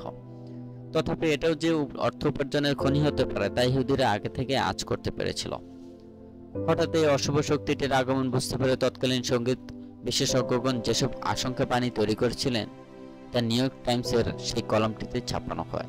যেমন, পশ্চিমা সঙ্গীত শিল্প ইহুদিদের সংক্রমণে যতটা ক্ষতিগ্রস্ত হয়েছে, আমেরিকার অবস্থা তার চেয়ে খতরনাক। আর যদি তাদের এই শিল্প থেকে নিষিদ্ধ করা হয় তবে পুরো সঙ্গীত শিল্পকে বন্ধ করে দিতে হবে। তবে এই শিল্প যেন নিরস নিস্তেজ হয়ে পড়বে, তাদের ছলনাময় সঙ্গীত সুগভীর জায়গা করে নিয়েছে। প্রথমত, তাদের কিছু সারেগামা আছে যা মানুষের মনে তড়িৎ আনন্দ তৈরি করে, যদিও তা ক্ষণস্থায়ী। এক্ষেত্রে তারা উচ্চ ধাতব সুর ব্যবহার করে। দ্বিতীয়ত, তাদের সঙ্গীতের আরেক শ্রেণী চিকন ও আবেগী সুরের মাধ্যমে হতাশাগ্রস্ত মানুষদের সাময়িক আনন্দ দেওয়ার চেষ্টা করে। এটা মনে নেশাগ্রস্তের ন্যায় আবহ তৈরি করে। তৃতীয়ত, আবেগপ্রবণ ও কল্পনাপ্রেমী মানুষদের জন্য তাদের আরেকটা শ্রেণী রয়েছে। তারা দক্ষতার সঙ্গে নিজেদের হিব্রু শিল্পকে ফুটিয়ে তুলেছে এবং তা যুব সমাজের মগজে ঢুকিয়ে দিয়েছে। আজকের সঙ্গীত শিল্পীকে যারা নিয়ন্ত্রণ করছে তারা মূলত ইউরোপিয়ান ইহুদি। আজকের তরুণ প্রজন্মকে প্রকৃতপক্ষে তাই গাচ্ছে যা তারা শিখিয়ে দিয়েছে। বিশ্বের বড় বড় ব্যান্ড হাউসগুলো ছাড়াও সঙ্গীত পরিবেশনকারী কোম্পানিগুলো তাদের আজ্ঞাধীন হয়েছে। যখনই কোনো প্রতিভাবান শিল্পীর আবির্ভাব হয় তখন তাদের অর্থের জোরে কিনে নেওয়া হয়। তাছাড়া বাজারে সঙ্গীতের প্রতিটি বিপণী বিতানেও ইহুদিদের আধিপত্যের কমতি নেই। শহরের বিভিন্ন অলিতে গলিতে এমনকি পাড়া মহল্লার আশেপাশে গড়ে ওঠা বিপণী বিতানগুলোতেও তাদের এজেন্টরা বসে আছে, অথচ তাদের অধিকাংশই জেন্টাইল এজেন্ট। তারা কেবল সেসব সঙ্গীতের অ্যালবাম বিক্রি করে যার অর্ডার ইহুদিদের কাছ থেকে আসে। ফলে প্রতিভাবান কোনো খ্রিস্টান চাইলেও তার সঙ্গীত সাধারণ মানুষের কাছে পৌঁছতে পারবে না, কারণ তার পেছনে কোনো পৃষ্ঠপোষক নেই। ফলে তাকে বাধ্য হয়ে সেই অপশক্তির নিকট ধর্ণা দিতে হবে। যেমন তাদের অন্যতম একটি প্রতাপশালী প্রতিষ্ঠান হলো টিন প্যান এলাই, যা আজ অব্দি বাজারে টিকে আছে। একটা বিষয় বলে রাখা উচিত, ইহুদিরা সহজে নতুন কোনো গান বা সুর তৈরি করে না। আসলে তাদের সেই ক্ষমতাও নেই। তারা অন্য গানের সুর চুরি করে নতুন সুর করে এবং তা দিয়ে নতুন গান তৈরি করে। পুরাতন গানের বই, সারেগাম, নোট, অপরা স্বরশিল্পী, পল্লীগীতি ইত্যাদি সব খুঁজে খুঁজে তারা নিজেদের কাছে জমা করে। এসব মৌলিক সঙ্গীতকে নিজেদের ধাতব যন্ত্রের নিচে রেখে বহুমাত্রিক সুর তৈরি করে। এভাবে তারা সঙ্গীত জগতে নিজেদের আবির্ভাব ঘটিয়েছে। বর্তমান যুগে আপনারা যেসব গান শুনছেন তার অধিকাংশ শেষ প্রজন্ম বা তার আগের প্রজন্মের গেয়ে যাওয়া গানের বিকৃত রূপ। এই চর্যাবৃত্তির ওপর প্রশ্ন করা হলে তারা বলে, আমরা তো চুরি করছি না, কেবল যুগের সঙ্গে তাল মিলিয়ে সঙ্গীতের পরিবর্তন আনছে। সাধারণত জেন্টাইলদের সঙ্গীত প্রতিষ্ঠানগুলো কেবল সম্পদশালীরাই যাওয়ার সুযোগ পায়, কারণ জেন্টাইলরা যা তৈরি করে তা নিখাদ মৌলিক সঙ্গীত। এজন্য প্রচুর পরিশ্রম করতে হয়, তাই তাদের প্রতিটি অনুষ্ঠানে টিকিটের মূল্যও অনেক বেশি। 1880 সালের একটি ঘটনা, জেন্টাইলদের একটি সঙ্গীত ধনী গরিব সবার মাঝে প্রচুর জনপ্রিয়তা পায়, কিন্তু ধনীরা সেই সঙ্গীত শুনতে পেলেও ব্যয়বহুল হওয়ায় গরিবরা তার থেকে বঞ্চিত হয়। ইহুদিরা এই সুযোগটি লোপে নেয়। তারা পরিকল্পনাগুলোর প্রতিটি গান নকল করার, কিন্তু গানগুলোর সারেগাম এতটাই কঠিন ছিল তারা তা ভাঙতেই পারল না। ফলে নতুন আরেকটি পরিকল্পনা আঁটলো, সুর একই থাকবে, সাথে নতুন গীতি কবিতা জুড়ে দেওয়া হবে এবং জ্যাজ ইনস্ট্রুমেন্ট দিয়ে মূল সুরের মাঝে সামান্য বৈচিত্র্য আনা হবে। মজার বিষয় হচ্ছে তারা এখানেও চরমভাবে পরাজিত হলো, এমনকি নিজেদের হাসির পাত্র বানিয়ে ছাড়লো। মানুষকে ধোঁকা দিতে তারা ইংরেজি বাক্যের পরিবর্তে ইডিশ বাক্য ব্যবহার করলো। তাই তাদের শিল্পীরা কি উচ্চারণ করছিল তার একটা শব্দ সাধারণ মানুষ বুঝতে পারে, শুধু নাক টেনে সুরের সঙ্গে তাল মিলিয়ে পুরো সময়টা পার করে দেয়। প্রথমে একক সঙ্গীত, পরে যৌথ সঙ্গীত, প্রতিটি গানে ছিল একই সুর। দর্শক শ্রোতারা এই রম্য অভিনয় দেখে হাসতে হাসতে ভেঙে পড়ছিল। এরূপ পরিস্থিতি পুনরাবৃত্তি ঠেকাতে 1885 সালে টিন প্যান এলাই নিউ ইয়র্ক শহরে আনুষ্ঠানিক যাত্রা শুরু করে। তারা ভালো কণ্ঠশিল্পী, লেখক ও প্রতিভাবান সরকারের সমন্বয়ে একটি পরিপূর্ণ দল গঠন করে।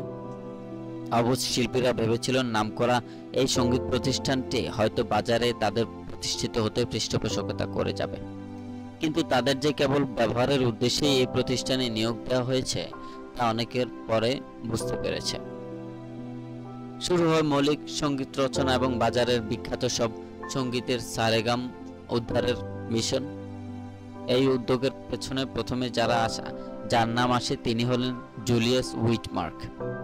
তার হাতে সঙ্গীত শিল্প প্রথমবারের মতো বাণিজ্যিকতার ছোঁয়া পায়। তার সঙ্গীত প্রতিষ্ঠানের নাম এম হুইটমার্ক অ্যান্ড সন্স, যা 1886 সালে নিউ ইয়র্ক শহরে প্রতিষ্ঠিত হয়। শুরুতে তিনি ছিলেন একজন ব্যালাড অর্থাৎ লোকসঙ্গীত শিল্পী। এরপর আসে আরভিং বার্লিনের নাম। তার প্রকৃত নাম আইজোডোর বার্লিন। পেশা ছিল গান লেখা ও সুর করা। 1895 থেকে 1918 সাল পর্যন্ত সঙ্গীত শিল্পের ইতিহাস র্যাগ টাইম বলা হয়। এই সময়টিতে জ্যাজ সঙ্গীত পুরো আমেরিকার জনপ্রিয়তার তুঙ্গে। আরভিং বার্লিন ছিলেন এই সঙ্গীতের অন্যতম পথিকৃৎ। তার বিশেষ একটি কৃতি হল 1911 সালে পরিবেশিত আলেকজান্ডার্স র্যাগ টাইম ব্যান্ড গানটি। এর জনপ্রিয়তা আজও অক্ষুণ্ণ রয়েছে। এই একটি গানই তাকে রাতারাতি অগাধ সম্পদের মালিক বানিয়ে দেয়। এই সঙ্গীতের পেছনে জিও ফ্রিস্কো এর অবদান নেহায়েত কম নয়। তাকে সে সময় বলা হতো জ্যাজ সঙ্গীতের স্বঘোষিত বাদশা। কিন্তু আপনি যদি তার জনপ্রিয় অ্যালবাম বার্লিন বিগ হিটস এর গানগুলোর উপর গবেষণা করেন, তবে দেখবেন প্রতিটি গানের সুরে জোড়াতালি দিয়ে তৈরি করা হয়েছে। আরো ভয়ঙ্কর বিষয় হচ্ছে প্রতিটি গানে ব্যবহার করা হয়েছে অকথ্য অশ্লীল শব্দ। অনেকের মনে হবে এই গানগুলো যেন পর্ণ ছবির ধারা বিবরণী। এমন কয়েকটি গান হলো harem life, you can't make your shimmy say country, I like it and Mary Green 17। খুব ভালো হতো যদি পুরো একটি গান এখানে তুলে ধরা সম্ভব হতো, কিন্তু অকথ্য ভাষা দিয়ে এই বইটি নোংরা না করাই ভালো। গানগুলো শুনে অনেকে নিজেদের মধ্যে আলোচনা করেছে, ইনি কি সেই মাতা মেরি যিনি যিশুকে গর্ভে ধারণ করেছিলেন? সঙ্গীত শিল্পে তাদের দ্রুত সফলতা অর্জনের আরেকটি বড় কারণ রয়েছে তাদের অশালীন ও অকথ্য গানগুলো সহজেই তরুণ সমাজের মাঝে জায়গা করে নিয়েছে। তারা মুখে যা উচ্চারণ করছে তার অর্থ হয়তো নিজেরাও জানে না। তারা গানের কথার চেয়ে সুরের প্রতি অধিক আগ্রহী। তাই জনপ্রিয় সব মৌলিক সঙ্গীত ও সুরগুলো ব্যবহার করে একাধিক সঙ্গীত তৈরি করে যাচ্ছে। এটা ঠিক যে তাদের তৈরি করা গানগুলোর সুর তাল লয়ের মধ্যে কিছুটা পার্থক্য দেখা যায়, তবে সুরের ছন্দ ও কাঠামো একই থাকে। বিভিন্ন শ্রোতারা চাহিদার ধরন অনুযায়ী তারা সঙ্গীত বাজারকে কয়েক শ্রেণীতে বিভক্ত করেছে। প্রথম শ্রেণীতে থাকছে তরুণ শ্রোতা এবং দ্বিতীয় শ্রেণীতে বয়স্ক শ্রোতা। এর মধ্যে রয়েছে আরো অনেক বিভাজন, যেমন কেউ উচ্চ ধাতব গান পছন্দ করে, কেউ চিকন সুরের গান পছন্দ করে, কেউ বা মাঝারি সুরের গান পছন্দ করে। এবার তারা কোনো একটি মৌলিক গানের ছন্দ ঠিক রেখে সুর তাল লয় এর মধ্যে পার্থক্য এনে প্রতিটি শ্রেণীর জন্য আলাদা আলাদা গান ও সুর তৈরি করে। এভাবেই ছোট্ট একটি কৌশল ব্যবহার করে এবং খুব অল্প পরিশ্রমে তারা একাধিক গান তৈরি করে চলছে। তাদের সঙ্গে পাল্লা দিয়ে প্রকৃত শিল্পীরা কখনো পেরে উঠছে না, কারণ তারা চর্যাবৃত্তিতে অভ্যস্ত নয়। মানুষ এখন মৌলিক সঙ্গীত নিয়ে একেবারেই গবেষণা করে না, ফলে এই শিল্পে বিশেষজ্ঞ না হলে কারো পক্ষে ইহুদিদের চর্যাকর্ম উদ্ধার করা সম্ভব নয়, আর যারা সাধারণ শ্রোতা তাদের পক্ষে তো কখনোই নয়। এবার কিছু বিখ্যাত গানের নাম জানিয়ে রাখছি, যা চাইলে যাচাই করে দেখতে পারেন। যেমন I'll say she does, you cannot shake that shimmy here, sugar baby, in room 202, can you tame wild women? চাইলে আরো অনেক গানের নাম এই তালিকা আনা সম্ভব। সমাজের গণ্যমান্য ব্যক্তিবর্গ, শিক্ষক সম্প্রদায়, অভিভাবক শ্রেণী ও সুশীল সমাজ আজ একটি বিষয় ভেবে খুবই বিচলিত। কি এমন নেশা যুব সমাজকে পেয়ে বসেছে যে তাদের একদল সারাক্ষণ কেবল হতাশার গান শুনতেই পছন্দ করে, আরেক দল তো অশ্লীল ভাষার মধ্যেই ডুবে আছে। যখন আমাদের সন্তানদের ড্রাগের নেশা পেয়ে বসেছিল, তখন কিন্তু শাসন করেও লাভ হয়নি, কারণ ড্রাগ নিজ দায়িত্বে তাদের হাতে এসে হাজির। যতদিন না মূল উৎসে আঘাত হানা সম্ভব, ততদিন এই অপশক্তি থেকে মুক্তি পাওয়া সম্ভব নয়। ড্রাগের মতো সঙ্গীত শিল্পও এখন আমাদের যুব সমাজকে পেয়ে বসেছে। আজ যে কোনো সমাজে পালা, পার্বণ বা অনুষ্ঠানে এই গানগুলো উচ্চ শব্দে ছেড়ে দেওয়া হয়। এর ফলাফলও আমরা অনুধাবন করতে পারছি। এসব গান কখনো আমাদের মনে চিরস্থায়ী আনন্দের যোগান দিতে পারে না, বরং আমাদের থেকে আধ্যাত্মিক নামক বিষয়টি ধ্বংসের মাধ্যমে কামুক করে তুলছে। ইংরেজদের খেলায় চিরস্থায়ী বলতে কিছু নেই। আপনি যে কোনো একটি পিয়ানো ক্লাবে যান, তাদের জিজ্ঞেস করুন 3 সপ্তাহ আগে কোন গানটি জনপ্রিয় ছিল, দেখবেন সে বলতে পারছে না, কারণ সব সঙ্গীতের ছন্দ তো একই রকম। কোনটা বাদ দিয়ে সে কোনটার নাম বলবে। শুধু যে সঙ্গীত শিল্পের বেলায় এমনটা ঘটেছে তা নয়, থিয়েটার, চলচ্চিত্র শিল্প, পোশাক আশাক, খাদ্য, রুচি, পোশাক, ফ্যাশন ইত্যাদি সবকিছুতেই একই রূপ। এত কিছুর পরও আমরা মাঝে মাঝে ভালো জিনিস পাচ্ছি। হয়তো কোনো নির্মাতা তার সর্বস্ব উজাড় করে মুনাফার প্রতি মায়া না করে কেবল নিজের শখ মেটাতে নান্দনিকতার জন্ম দিচ্ছে। জাতিগতভাবে আজ আমরা এতটা বিভক্ত হয়ে পড়েছি যে চাইলেও এই শক্তিকে ঐক্যবদ্ধভাবে রুখতে পারবো না। এর কারণ আগেই ব্যাখ্যা করা হয়েছে। এমন অবস্থা ব্যক্তিগত উদ্যোগ ব্যতীত এই অপসংস্কৃতি থেকে নিজেদের মুক্ত রাখার ভিন্ন কোনো উপায় নেই। সঙ্গীত শিল্পে অশ্লীলতা সংযোজনের ইতিহাস। সঙ্গীত চর্চা বিশ্ব ব্রহ্মাণ্ডের ইতিহাসে নতুন কিছু নয়। আমাদের পূর্বপুরুষদের যুগেও এই শিল্প চর্চা ছিল এবং সেখানেও আবেগ, বিরহ, ভালোবাসা ও দেশপ্রেমের বহিঃপ্রকাশ ছিল। সে যুগেও তরুণরা চলার পথে গুনগুন করে গান গাইত, কিন্তু তখনকার গানের লিপি আর আজকের গানের লিপির মধ্যে রয়েছে অনেক ফারাক। সত্যি বলতে এটাকে জনপ্রিয় শিল্পরূপে জেন্টাইলরাই প্রতিষ্ঠা করেছে, আর ইহুদিরা এই শিল্পকে নোংরা আবর্জনা দিয়ে ভর্তি করেছে। প্রেমের গান এখন আর ভালোবাসার জন্ম দেয় না, জন্ম দেয় কাম উদ্দীপনার। তরুণ সমাজ হয়তো বলবে, বর্তমানে আমরা যেসব জনপ্রিয় গান শুনছি তার মধ্যে খারাপের তো কিছু দেখছি না, এসব শুনে তো আমাদের ভালোই লাগে। তাদের উদ্দেশ্যে বলা প্রয়োজন, পছন্দ অপছন্দ কিন্তু মানুষের অভ্যাসের একটি অংশ। এই অভ্যাস যে 2-1 বছরে তৈরি হয়েছে তা নয়। আগের অধ্যায়ে রেক টাইম নিয়ে সামান্য আলোচনা করা হয়েছে। এটা এমনই একটি সময়কাল যখন সঙ্গীত শিল্পে খুব পরিকল্পিত উপায়ে নোংরা আবর্জনার আবির্ভাব ঘটানো হয়েছে। সেই ইতিহাস তরুণ সমাজে মোটেও জানে না।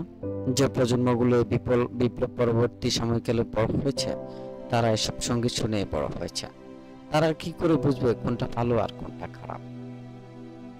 1880 সালের পূর্বে এই নোংরা সঙ্গীত সংস্কৃতির চর্চা ছিল, তবে তা একটি ভৌগোলিক সীমারেখায় আবদ্ধ ছিল। আজ থেকে বহু দূরে নির্দিষ্ট কোনো বাইজিখানায় এসব নোংরা গানের চর্চা হতো। মুক্ত উদ্যানে বা জনসম্মুখে এসব গানের পরিবেশনের কথা কল্পনাও করা যেত না। কিন্তু 1880 সালের পর হঠাৎ এক বিবর্তন এসে আমাদের পুরো সংস্কৃতিকে মাটির সঙ্গে মিশিয়ে দেয়। পুরো গানের কথা কখনো ভোলা সম্ভব নয়, সেসব গান বহু যুগ পরেও অমর হয়ে থাকে। কিন্তু বাজারে আজকে যা জনপ্রিয় গান তার কথা 1-2 মাস পর কেউ মনে রাখবে কিনা সন্দেহ। আপনাদের হয়তো listen to the mocking bird গানটির কথা মনে আছে, বহু বছর পরও তা আমাদের হৃদয়ে গেঁথে আছে। তবে যে পাখির কথা এখানে বলা হয়েছে তা এখন হাঁস মুরগির গানে পরিণত হয়েছে। আরও আছে, যেমন Ben Bolt, Nellie Gray, Juanita, the old folks at home, the Hazel Dell, when you and I were young, Maggie, silver threads among the gold. এগুলো আমাদের যুগের বিখ্যাত কিছু আবেদনময়ী গান। আজকের তরুণ সমাজ, আমরা যারা এই অধ্যায়টি পাঠ করছে তাদের উচিত নিজ উদ্যোগে এই গানগুলো শোনার চেষ্টা করা। তারপর এগুলোর সঙ্গে মিলিয়ে দেখুন বর্তমানে আপনারা কি ধরনের গানের চর্চা করছেন। এমন আরো কিছু গান হলো যেমন Annie Rooney, down went McGinty, to the bottom of the sea, she is only a bird in a gilded cage, after the ball is over. এদের মধ্যে নোংরামের কোনো ছায়া নেই। মনোবিজ্ঞানীরা বলে হতাশা ও বিরহের গান কিছুটা হলেও মানুষের মনে অলসতার জন্ম দেয়। তথাপি মাই ওয়াইল্ড আইরিশ রোজ ও in the baggage coach ahead, বিরহের গান দুটিতে এমন কিছু খুঁজে পাবেন না যা আপনাকে খারাপের দিকে উস্কে দেবে। জিম থর্নটন এর বিখ্যাত কিছু গান হলো in the shade of the old apple tree, when the sunset turns the ocean's blue to gold, down by the old mile streams, my sweetheart's the man in the moon। আরো আছে পল ড্রেসারের বিখ্যাত গান on the banks of the Wabash, and Charles Lawlor এর বিখ্যাত গান the sidewalks of New York। এগুলো হলো সঙ্গীত ইতিহাসের সম্পদ। একসময় এদেশে পাশ্চাত্য ভারতীয় সঙ্গীতেরও ভালো চর্চা ছিল, যেমন সিএনএ, হপন, মাইপনি, আরাওয়ানা, ট্রেল অফ দ্য লোনে সোম ফিনে। এরপর আসে আফ্রিকান সঙ্গীত, যা আমাদের সমাজে সাপ হয়ে ঢুকে সর্বস্তরে বিষ পৌঁছে দেয়। এমন কিছু গান হলো Congo, high up in the coconut tree এবং under the bamboo tree. African সঙ্গীতের কাল থেকে র্যাগটাইমের আবির্ভাব। সঙ্গীত শিল্পের পরিবেশনের সংযোজন ঘটে কেইক ওয়াক সংস্কৃতির, একটি নৃত্যদল যেখানে মূলত নারীদের উপস্থিতি থাকে। এমন একটি গানের উদাহরণ আছে, there will be a hot time in the old town tonight. গানের সঙ্গে ছন্দ মিলিয়ে আবির্ভাব ঘটে একটি নতুন শব্দের, মা বেবি। সবার কানে বাজতে শুরু করে মা বেবি। অপ্রয়োজনীয় ও অকথ্য বিষয়বস্তু দ্বারা গানের বাক্যগুলো শুরু হয়। এরপর এসেছে ভ্যাম্প মিউজিকের যুগ। হাজারো নির্বোধ মেয়ে তাদের সৌন্দর্য বিকিয়ে দিতে মডেলিং পেশায় অংশগ্রহণ শুরু করে। ভ্যাম্প সংস্কৃতি প্রথম আবির্ভাব হয় একটি ফরাসি উপন্যাসে, যা পরে নিষিদ্ধ করা হয়। সেখানে থিয়েটার প্রডিউসার মরিস গেস্ট গ্রিকদের প্রেমের দেবী অ্যাফ্রোডাইট কে নগ্নরূপ উপস্থাপন করে। ইহুদিরা যেভাবে তাদের সঙ্গীত শিল্পী হেরেমবাসিনী মেয়েদের কাল্পনিক চরিত্র উপস্থাপন করেছে, তা ভ্যাম্পের সর্বোচ্চ চূড়ে পৌঁছে গেছে। এই কাজে তারা আমেরিকার সাদা চামড়ার কম বয়সী মেয়েদের যথেচ্ছ ব্যবহার করতে কুণ্ঠিত হতো না। দর্শকদের মনে ঢুকিয়ে দিয়েছে হেরেমবাসী মেয়েদের প্রকৃত চরিত্র হয়তো তাই, যা তারা উপস্থাপন করেছে। এত সব অধঃপতনের পরও আমরা তাদের বিরুদ্ধে প্রতিবাদ করতে পারছি না, কারণ অ্যান্টি ডিফেমেশন লীগ। এই প্রতিষ্ঠানটি থিয়েটার, চলচ্চিত্র, ক্রীড়া, শিক্ষা, নেশাজ দ্রব্য ইত্যাদি প্রতিটি কাজে ইহুদিদের অভিভাবক হিসেবে কাজ করে যাচ্ছে। তারা খুব ভালো করেই জানে কোন পথে আমাদের আটকাতে হবে, কোথাকার আগুন পরে কোথায় গিয়ে লাগে। এই ভয়ে জেন্টাইলরা প্রতিবাদ করার সাহস পায় না। সঙ্গীত ও চলচ্চিত্র শিল্পী ইহুদিদের আবির্ভাবের মধ্যে যথেষ্ট মিল আছে। তাদের বিরুদ্ধে পূর্ব থেকে জেন্টাইলদের বিরূপ ধারণা ছিল, তাই ইহুদি সঙ্গীত শিল্পী বা তাদের কোনো অনুষ্ঠানের নাম শুনলে তারা উল্টো দিকে পথ ধরত, তাদের থেকে দূরত্বের সর্বাত্মক মাপকাঠি বজায় রাখত। কিন্তু এখানেও তারা ধরা খায়, কারণ ইহুদিদের রয়েছে ছদ্মনাম কৌশল। এই একই কৌশলে তারা চলচ্চিত্র, থিয়েটার, শেয়ার বাজার ও ক্রীড়া শিল্পকেও নিজেদের করে নিতে থাকে। তারা বিভিন্ন ছদ্মনামে নিজেদের ব্যান্ডগুলোকে আমাদের মাঝে পরিচিত করা শুরু করে, যেমন জিওলজিক্যাল সোসাইটি এবং সায়েন্টিফিক সোসাইটি। অমর শিল্প তৈরি করলে তো দ্রুত অর্থ উপার্জন সম্ভব নয়, তাই তাদের অমরত্বের প্রয়োজন নেই। প্রয়োজন প্রচুর গান, যা থেকে কাঁচা পয়সা উপার্জন করা সম্ভব। Rocked in the cradle of the deep এর সাথে আই এম অলওয়েজ চেসিং রেইনবোস গানটিকে মিলিয়ে দেখুন। এই দুটি গানের মিল বোঝার জন্য অন্তত সঙ্গীত বিশেষজ্ঞ হওয়ার প্রয়োজন নেই। এমন নয় rocked in the cradle of the deep নকল করে দ্বিতীয় গানটি তৈরি করা হয়েছে। মূলত দুটো গানই নকল হয়েছে অপাস অফ চপিন থেকে। এটা দিয়ে আদালতে দীর্ঘদিন মামলা হয়েছিল, কিন্তু কোনো কাজ হয়নি। এরপর থেকে তারা গান চুরি করার অলিখিত বৈধতা পায়। গানের বাক্য যদি হুবহু না মেলে, তাহলে তাকে আর নকল বলা যায় না। এটা ছিল আদালতের কথা। আর এটাও ঠিক, আইনজীবীরা তো আর সঙ্গীত বিশেষজ্ঞ নয় যে গান চুরি ধরতে পারবে। এমন নয় যে বাজারে এসব উগ্র সঙ্গীতের উপচে পড়া চাহিদা রয়েছে। আপনাদের হয়তো মনে আছে, বইটির একদম শুরুর দিকে উল্লেখ করা হয়েছে, বিক্রয় শিল্পে ইহুদিদের মতো দক্ষ জাতি পৃথিবীতে আর দ্বিতীয়টি নেই। বিক্রয় কাজে প্রতিবন্ধকতা তারা কোনোভাবে সহ্য করতে পারে না। একদিক দিয়ে আটকালে তারা অন্য নতুন আরেকটি পথ খুঁজে বের করে। বিজ্ঞাপন সংস্কৃতির আবির্ভাবও ইহুদিদের হাত ধরেই হয়। এটাই সঙ্গীত শিল্পী তাদের সফলতার মূল কারণ। পরের বিক্রয় বৃদ্ধি করতে প্রয়োজনে তারা নোংরা কাজ করতে প্রস্তুত। এর প্রমাণ হচ্ছে ইহুদিদের বিজ্ঞাপন হাউসগুলো। তারা মানুষের দৃষ্টি আকর্ষণ করতে অশালীন ভঙ্গিমায় নারী মডেলদের উপস্থাপন করছে। তাদের শারীরিক সৌন্দর্যকে পণ্য বানিয়ে বিলবোর্ড, পোস্টার, ফ্লায়ার, ব্রোশিওর ও ম্যাগাজিন ছাপাচ্ছে এবং তা সাধারণ মানুষের ঘরে ঘরে পৌঁছে দিচ্ছে। স্বভাবতই সমাজের হাতে গোনা কয়েকজন বুদ্ধিদীপ্ত নীতিবান মানুষ ব্যতীত সবাই এসব বিজ্ঞাপনের ফাঁদে পড়ে। তারা যেসব মিউজিক ভিডিও তৈরি করছে, তাতে উঠতি বয়সী অনেক তরুণ তরুণী অবচেতন মনে মোহগ্রস্ত হয়ে পড়ছে। এসব কারণে তারা এই শিল্পে অল্প সময়ে প্রচুর অর্থ করে উপার্জন করতে সক্ষম হয়েছে। এখন যদি অর্থকে সফলতার মাপকাঠি ধরা হয়, তবে বলতে হবে ইহুদিরাই সফল। তাদের আরো একটি বিশ্লেষণ হলো নাছোড়বান্দার মতো লেগে থাকা। অনেক পণ্যের মধ্যে বেশিরভাগ মানুষ যা পছন্দ করে মূলত সেটাকেই জনপ্রিয় পণ্য বলা হয়। কিন্তু এমন যদি হয় বাজারে কেবল একটি পণ্য রয়েছে এবং সাধারণ মানুষ তা ক্রয় করতে বাধ্য হচ্ছে, তখন আর তাকে জনপ্রিয় পণ্য বলা চলে না।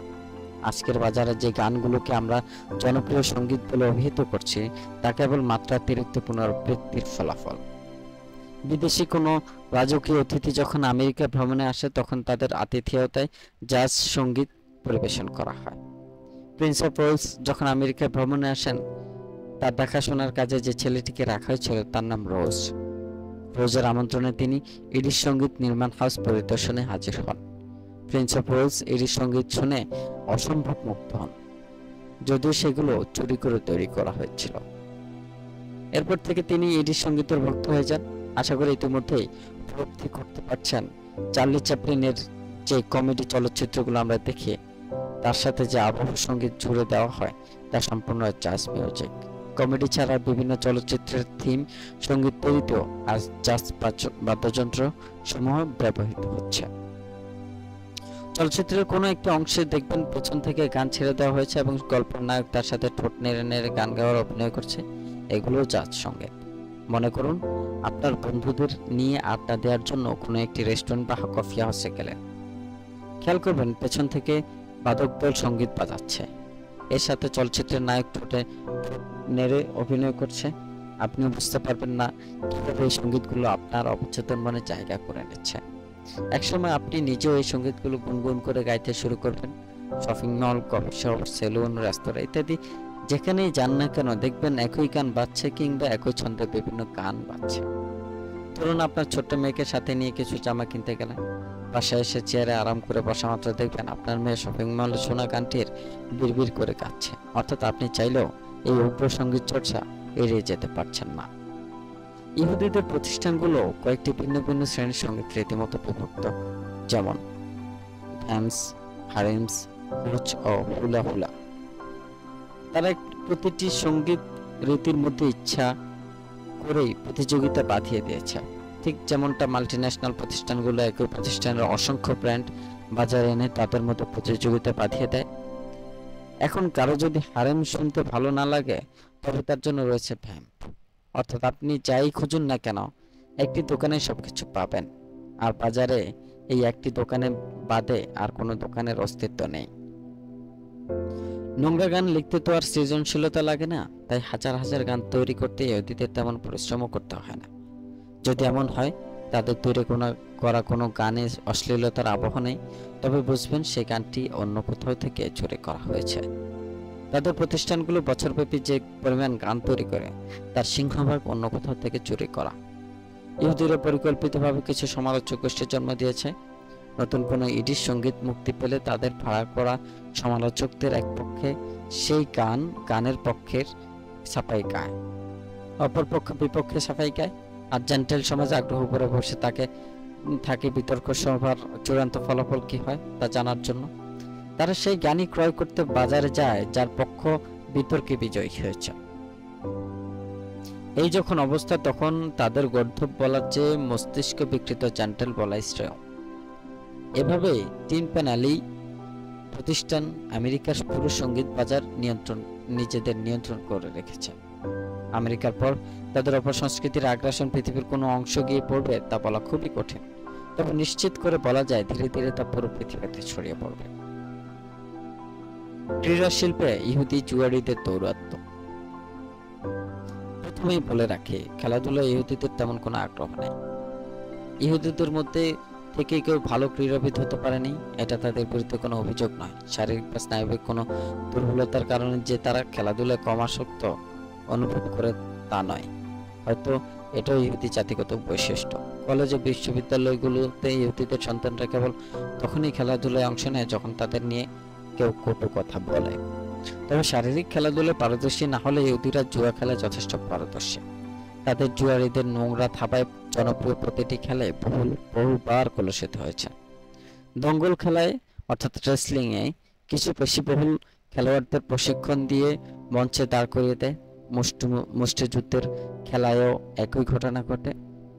প্রতি বছর ঘোড়া দৌড় খেলার জন্য কেবল প্রশিক্ষণ মাঠেই হাজারো ঘোড়া আহত হয়, পরে অযত্ন অবহেলায় সেগুলোর মৃত্যু মুখে পতিত হয়। কেন নিরীহ একটি প্রাণীকে নিয়ে এমন কুৎসিত খেলার আয়োজন করা হলো? কারণ এতে রয়েছে প্রচুর মুনাফা উপার্জনের সম্ভাবনা। বাস্কেটবলও তাদের নোংরা হাতের স্পর্শ থেকে মুক্তি পায়নি। 1875 সালে বেসবল খেলা ইতিহাসে প্রথমবারের মতো ধাক্কা খায়। জুয়া, ভণ্ডামি, মাদক সেবন ও অব্যবস্থাপনার কারণে জনগণ কমিটির উপর ক্ষুব্ধ হয়ে ওঠে। একই অব্যবস্থাপনা ঘটতে দেখা যায় 1919 ও 1921 সালেও। দর্শকরা মাঠ ছেড়ে বেরিয়ে এসে টিকিট আগুনে পুড়িয়ে দেয়। বিতর্কের সূত্রপাত হয় 1919 সালে, যখন শিকাগো আমেরিকান ক্লাবের কাছে শিকাগো ন্যাশনাল ক্লাব পরাজিত হয়। গ্যালারিতে রটে যায় উভয় দলের মধ্যে অর্থের লেনদেন হয়েছে। বেরিয়ে আসে কিছু পরিচালিত ইহুদি ব্যক্তির নাম। তখন বিক্ষুব্ধ দর্শক মাঠ থেকে বেরিয়ে আসে। 1920 সালে শিকাগো বনাম ফিলাডেলফিয়া জাতীয় দলের খেলা শুরু হওয়ায় ঠিক আগের দিন শিকাগো ক্লাবের নিকট এক অদ্ভুত খবর আসে। কিছু পরিচিত ইহুদি জুয়ারি ফিলাডেলফিয়া ক্লাবের পেছনে বড় অঙ্কের অর্থ বিনিয়োগ করছে। শিকাগো ক্লাব বিষয়টি দ্রুত ম্যাচ রেফারি গ্রোভার সি আলেকজান্ডারকে জানায়। তিনি খেলার শুরুর আগ মুহূর্তে টুর্নামেন্ট পরিচালনা কমিটিকে পুরো বিষয়ে অবহিত করেন, কিন্তু তারপরও সেই খেলা বন্ধ করা সম্ভব হয়নি। ফলে জুয়ারিরা নির্বিঘ্নে উপার্জন করে নেয় নগদ কাঁচা পয়সা। খেলা শেষে গঠন করা হয় তদন্ত কমিটি। অবাক করা বিষয়, তদন্ত রিপোর্টে শিকাগো ক্লাবের 8 জন সদস্যের বিরুদ্ধে অভিযোগ আনা হয়। চারদিকে এই নিয়ে প্রচন্ড আন্দোলন শুরু হয়। ফলে দ্বিতীয় তদন্ত কমিটি গঠন করা এবং প্রথম কমিটির ফলাফল বাতিল করা হয়। দ্বিতীয় কমিটির অনুসন্ধানের নতুন 5 জন অভিযুক্তের নাম উঠে আসে, যাদের সবাই ছিল ইহুদি। তাদের নাম হলো কার্ল, ডেনি, ব্যান, লুইস ও লেভি। কিন্তু আশ্চর্যজনক হলেও সত্য, তাদের বিরুদ্ধে কোনো মামলা করা হয়নি। দায়িত্বপ্রাপ্ত অ্যাটর্নি রেফ লোগল বলেন, উল্লেখকৃত ব্যক্তিরা ছাড়াও তো আরো অনেক অপরাধী আছে, তাদেরও খুঁজে বের করতে হবে। শুধু এই 5 জনকে শাস্তি দিয়ে কি বা এমন হবে? তবে তাদের যেন কোনো প্রকার সাজা দেওয়া না হয়, সেজন্য শিকাগোর বিখ্যাত ইহুদি আইনজীবী আলফ্রেড এস অস্ট্রিয়ান্স পেছন থেকে কাজ করেন। অ্যালবার্ট ডি লেস্কার হলেন আমেরিকান জুইশ কমিটির অন্যতম প্রভাবশালী সদস্য। তিনি সেই বিখ্যাত লেস্কার প্ল্যান এর রচয়িতা, যার মাধ্যমে পুরো বেসবল খেলার নিয়ন্ত্রণ ইহুদিদের হাতে চলে যায়। তবে একটি বিষয় বলে রাখা ভালো, এই পরিকল্পনার প্রকৃত রচয়িতা কিন্তু তিনি ছিলেন না। এর প্রকৃত রচয়িতা ছিলেন আলফ্রেড এস অস্ট্রিয়ান, যিনি মিস্টার লেস্কার ও রেফ লোগল এর ঘনিষ্ঠ বন্ধু ছিলেন। তিনি লেস্কার সাহেবকে নিজের নামের সঙ্গে মিল রেখে পরিকল্পনাটি চালিয়ে নেওয়ার পরামর্শ দেন। 1920 সালে শিকাগো বনাম ফিলাডেলফিয়ার পাতানো খেলার মূল কারিগর ছিলেন তিনি। খেলার রেফারি হেনরি এক্স কে তদন্ত কাজে ডাকা হলে তিনি কি জবানবন্দি দিয়েছেন তা কখনো প্রকাশ করা হয়নি। এরপর আসে আর্নল্ড রোডস্টেইন এর নাম। একাধিক ক্যাসিনো ছাড়াও তার ড্রাগ ও নেশাজ দ্রব্যের অবৈধ ব্যবসা ছিল। তিনি নিউ ইয়র্ক ন্যাশনাল ক্লাবের অন্যতম স্টক হোল্ডার ছিলেন। তাকে বলা হতো একজন পিচ্ছিল ইহুদি, কারণ তিনি সবসময় হাত ফসকে বেরিয়ে যেতেন। তাকে কেন যেন আটকে রাখা যেত, সে বিখ্যাত ব্যাখ্যা কেউই দিতে পারে না। দ্বিতীয় কমিটির রিপোর্টে তাকে দোষী সাব্যস্ত করা হলে উকিল সাহেব আদালতে তার বিপক্ষে সাক্ষী তলব করেন, কিন্তু বিচারালয়ে সেই সাক্ষীকে খুঁজে পাওয়া যায়নি। শিকাগো বা নিউ ইয়র্কের কোনো পত্রিকা প্রতিষ্ঠান যেন তার বিরুদ্ধে নেতিবাচক কিছু না লেখে, সেজন্য তাদের কাছে আগে থেকে প্রচুর উৎকোচ পৌঁছে দেওয়া হয়েছিল। এমন পরিস্থিতিতে কেউ যে তার বিরুদ্ধে কলম প্রকাশ লিখবে না, এটাই স্বাভাবিক। তাছাড়া এই ঘটনার মিস্টার অস্ট্রিয়ান ছিলেন তার পক্ষের আইনজীবী। 18 জুলাই 1921 ইভিনিং মেইল এর সাংবাদিক হর্গেস ফুলারটন একটি কলামে প্রকাশ করেন, খেলার মাঠে দুর্নীতির দায়ে যে একবার অভিযুক্ত হয়েছে তাকে কেবল একটি থেকে নয়, বরং সব ধরনের খেলা থেকে বহিষ্কার করা উচিত, কারণ তাদের নোংরা হাতের ছোঁয়ায় প্রতিটি শিল্পই প্রাণ হারাবে। নিউ ইয়র্কের রোডস্টেইন নামে একজন জুয়ারি আছে, যার ভয়ে পুরো শহর আতঙ্কগ্রস্ত।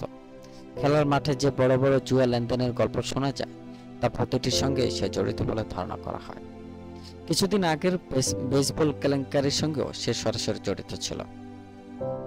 সেই খেলাকে কেন্দ্র করে অন্তত $2 লাখ লেনদেন হয়েছে, কিন্তু তার ক্ষমতার ভয়ে কেউ মামলা করতে পারছে না।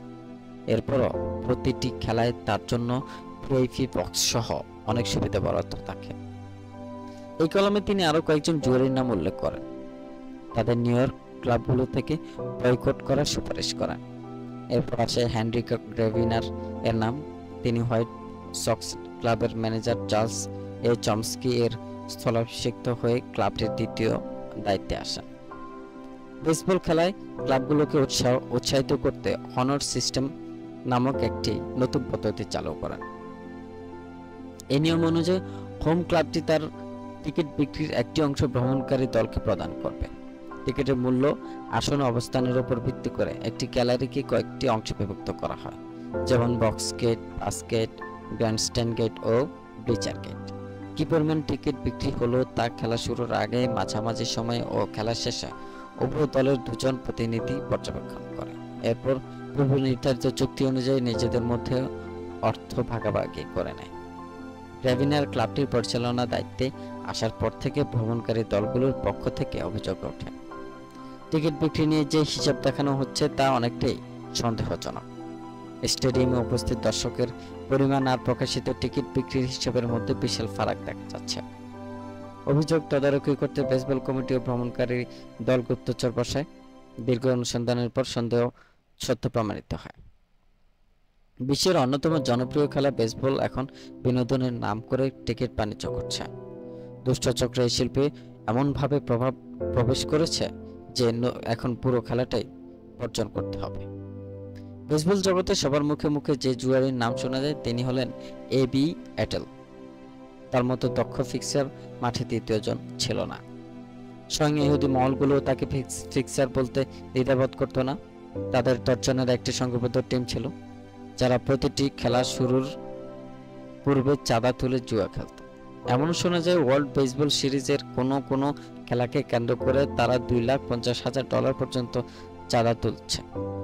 অসংখ্য প্রমাণাদি থাকার পরও আদালত তাকে শাস্তি দিতে পারেনি। এরপর আসেন বার্নি ড্রেইফুস এর নাম। তিনি পিটসবার্গ ন্যাশনাল লিগ ক্লাবের অন্যতম মালিক ছিলেন। লেস্কার প্ল্যান বাস্তবায়নে সক্রিয় হওয়ার পর থেকে তিনি বেসবল জগতে বিতর্কিত হতে শুরু করেন। যদি প্রশ্ন করা হয় বেসবল শিল্প ধ্বংস হওয়ার প্রধান কারণ কি, উত্তর একটাই, মাত্রাতিরিক্ত ইহুদি। তারপরও তদন্ত রিপোর্টগুলোতে হাতে গোনা মাত্র কয়েকজনের নাম প্রকাশিত হয়েছে। তারপরও তদন্ত কমিটিতে তৈরি করেও কাজ হবে না, কারণ তাদের গুন্ডামি এতটা বেড়ে গেছে, অনেক ক্লাব মালিক খেলোয়াড়দের ব্যক্তিগত স্বাধীনতাটুকু হরণ করতে বাধ্য হয়েছে। যে খেলোয়াড়দের তারা ছোট থেকে লালন পালন করে বড় করেছে, জুয়ারি দলগুলো অর্থের লোভ দেখে তাদের কিনে নেবে, এমন আশঙ্কা ক্লাবগুলোকে সর্বক্ষণ তটস্থ রেখেছে। এমনকি ম্যাচ রেফারিরাও তাদের লালসার হাত থেকে মুক্তি পায়নি। যে রেফারিরা ফিক্সারদের লোভনীয় প্রস্তাবে রাজি হয়নি, তাদের কতটা অপমান ও লাঞ্ছনার শিকার হতে হয়েছে তা কেবল তারাই জানে।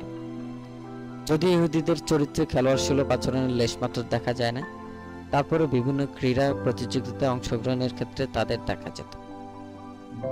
বেনি লিওনার্ড হলেন একজন ইহুদি বক্সিং খেলোয়াড়। পেশাদার জীবনে জিতেছেন অসংখ্য পুরস্কার। তবে মজার বিষয় হলো পুরো ক্রীড়া জীবনে তিনি একবারের জন্য শরীরে আঘাত পাননি। কিন্তু অনেক বিখ্যাত বক্সিং খেলোয়াড় আছেন শারীরিক আঘাতের দরুন যাদের খেলাই ছেড়ে দিতে হয়েছে। কিড লেভিন যে এর কানে ঘুষি লাগার কারণে তিনি শ্রবণ শক্তি হারিয়ে ফেলেন। বুকে সজোরে ঘুষি লাগায় অ্যাড ওলগেস্টকে দ্রুত হাসপাতালে নিয়ে যাওয়া হয়।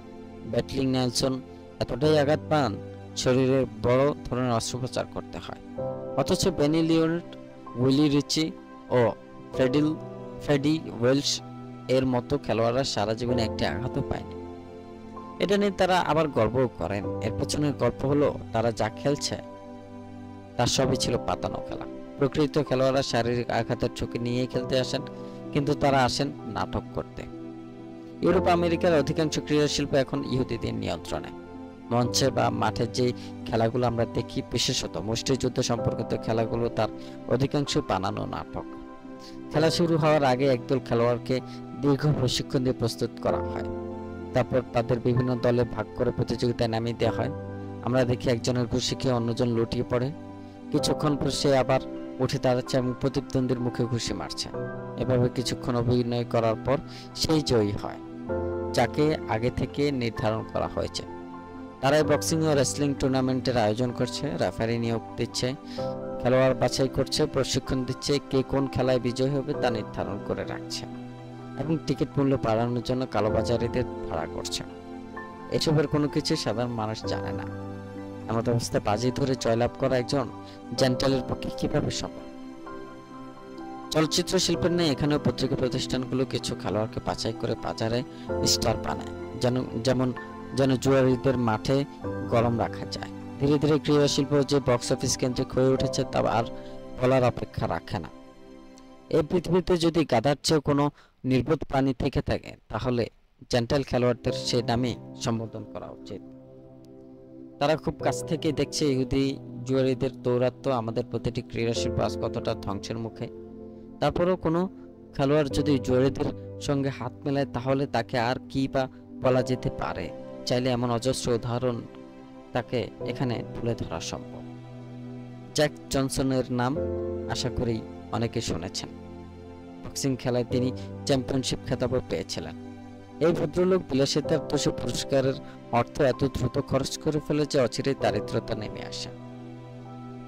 এমত অবস্থায় একদিন ফ্রিজ ও কার্লি তাকে একটি পাতানো খেলায় অংশগ্রহণের প্রস্তাব দেয়। বলা হলো জেস উইলার্ডের সঙ্গে পরবর্তী খেলায় যদি সে হেরে যায় তাহলে তাকে $35,000 দেওয়া হবে। জেস উইলার্ড তখন দুর্বল শ্রেণীর একজন খেলোয়াড় ছিলেন, কেউ তাকে পাত্তাই দিত না, কিন্তু সে জ্যাক জনসনের মতো খেলোয়াড়কে হারিয়ে দিল। জুয়ারি দুজন প্রচুর অর্থের বাজি ধরে পুরোটাই জিতে নিল। এই জুয়ারি হলো সেই হ্যারি ফ্রিজ যারা নিজেকে সৃষ্টিকর্তার মনোনীত সম্প্রদায়ের অধিবাসী বলে দাবি করে। সেই যে জ্যাক জনসনের ক্রীড়া জীবনে ভাটা পড়ল, পরে আর কখনোই ঘুরে দাঁড়াতে পারেনি। এতে যে জুয়ারি দলের খেলোয়াড়ের সংখ্যা কমে যাচ্ছে তা নয়, কারণ পৃথিবীতে গরিব মানুষের শেষ নেই। তাদের মধ্যে পেশিবহুল শক্ত সামর্থ্যবান পুরুষেরও অভাব নেই। তাছাড়া অল্প সময়ে শরীরের পেশিগুলোকে ফুলিয়ে নেওয়ার মতো প্রয়োজনীয় ডাক্তার জুয়ারিদের কাছে আছেই। সুতরাং অল্প সময়ে নতুন খেলোয়াড় তৈরি করে নেওয়া তাদের জন্য কোনো ব্যাপারই না। শুধু ড্রাগ দিয়ে তো আর স্টার বানানো যায় না। এক্ষেত্রে ইহুদিদের রয়েছে সমুদ্র পরিমাণ অর্থ। তাদের এত পরিমাণ অর্থ রয়েছে যে তা দিয়ে প্রতিটি ক্লাব কিনে নেওয়া সম্ভব। ম্যাচ পাতানোর অভিযোগে যখন কোনো খেলোয়াড়কে আদালতে তোলা হয় তখন জুয়ারিরা ঘাপটি মেরে বসে থাকে। খেলোয়াড়দের রক্ষা করার কোনো তাগিদ জুয়ারিদের থাকে না। আর কেনই বা রক্ষা করতে যাবে? যে পরিমাণ অর্থ খরচ করে আইনজীবী ভাড়া করবে তা দিয়ে তো নতুন আরেকজন খেলোয়াড় তৈরি করতে পারবে।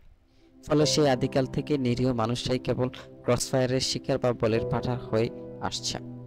আর প্রকৃত অপরাধীরা আইনকীয় বৃদ্ধাঙ্গুল দেখিয়ে আমাদের আশেপাশে ঘুরে বেড়াচ্ছে।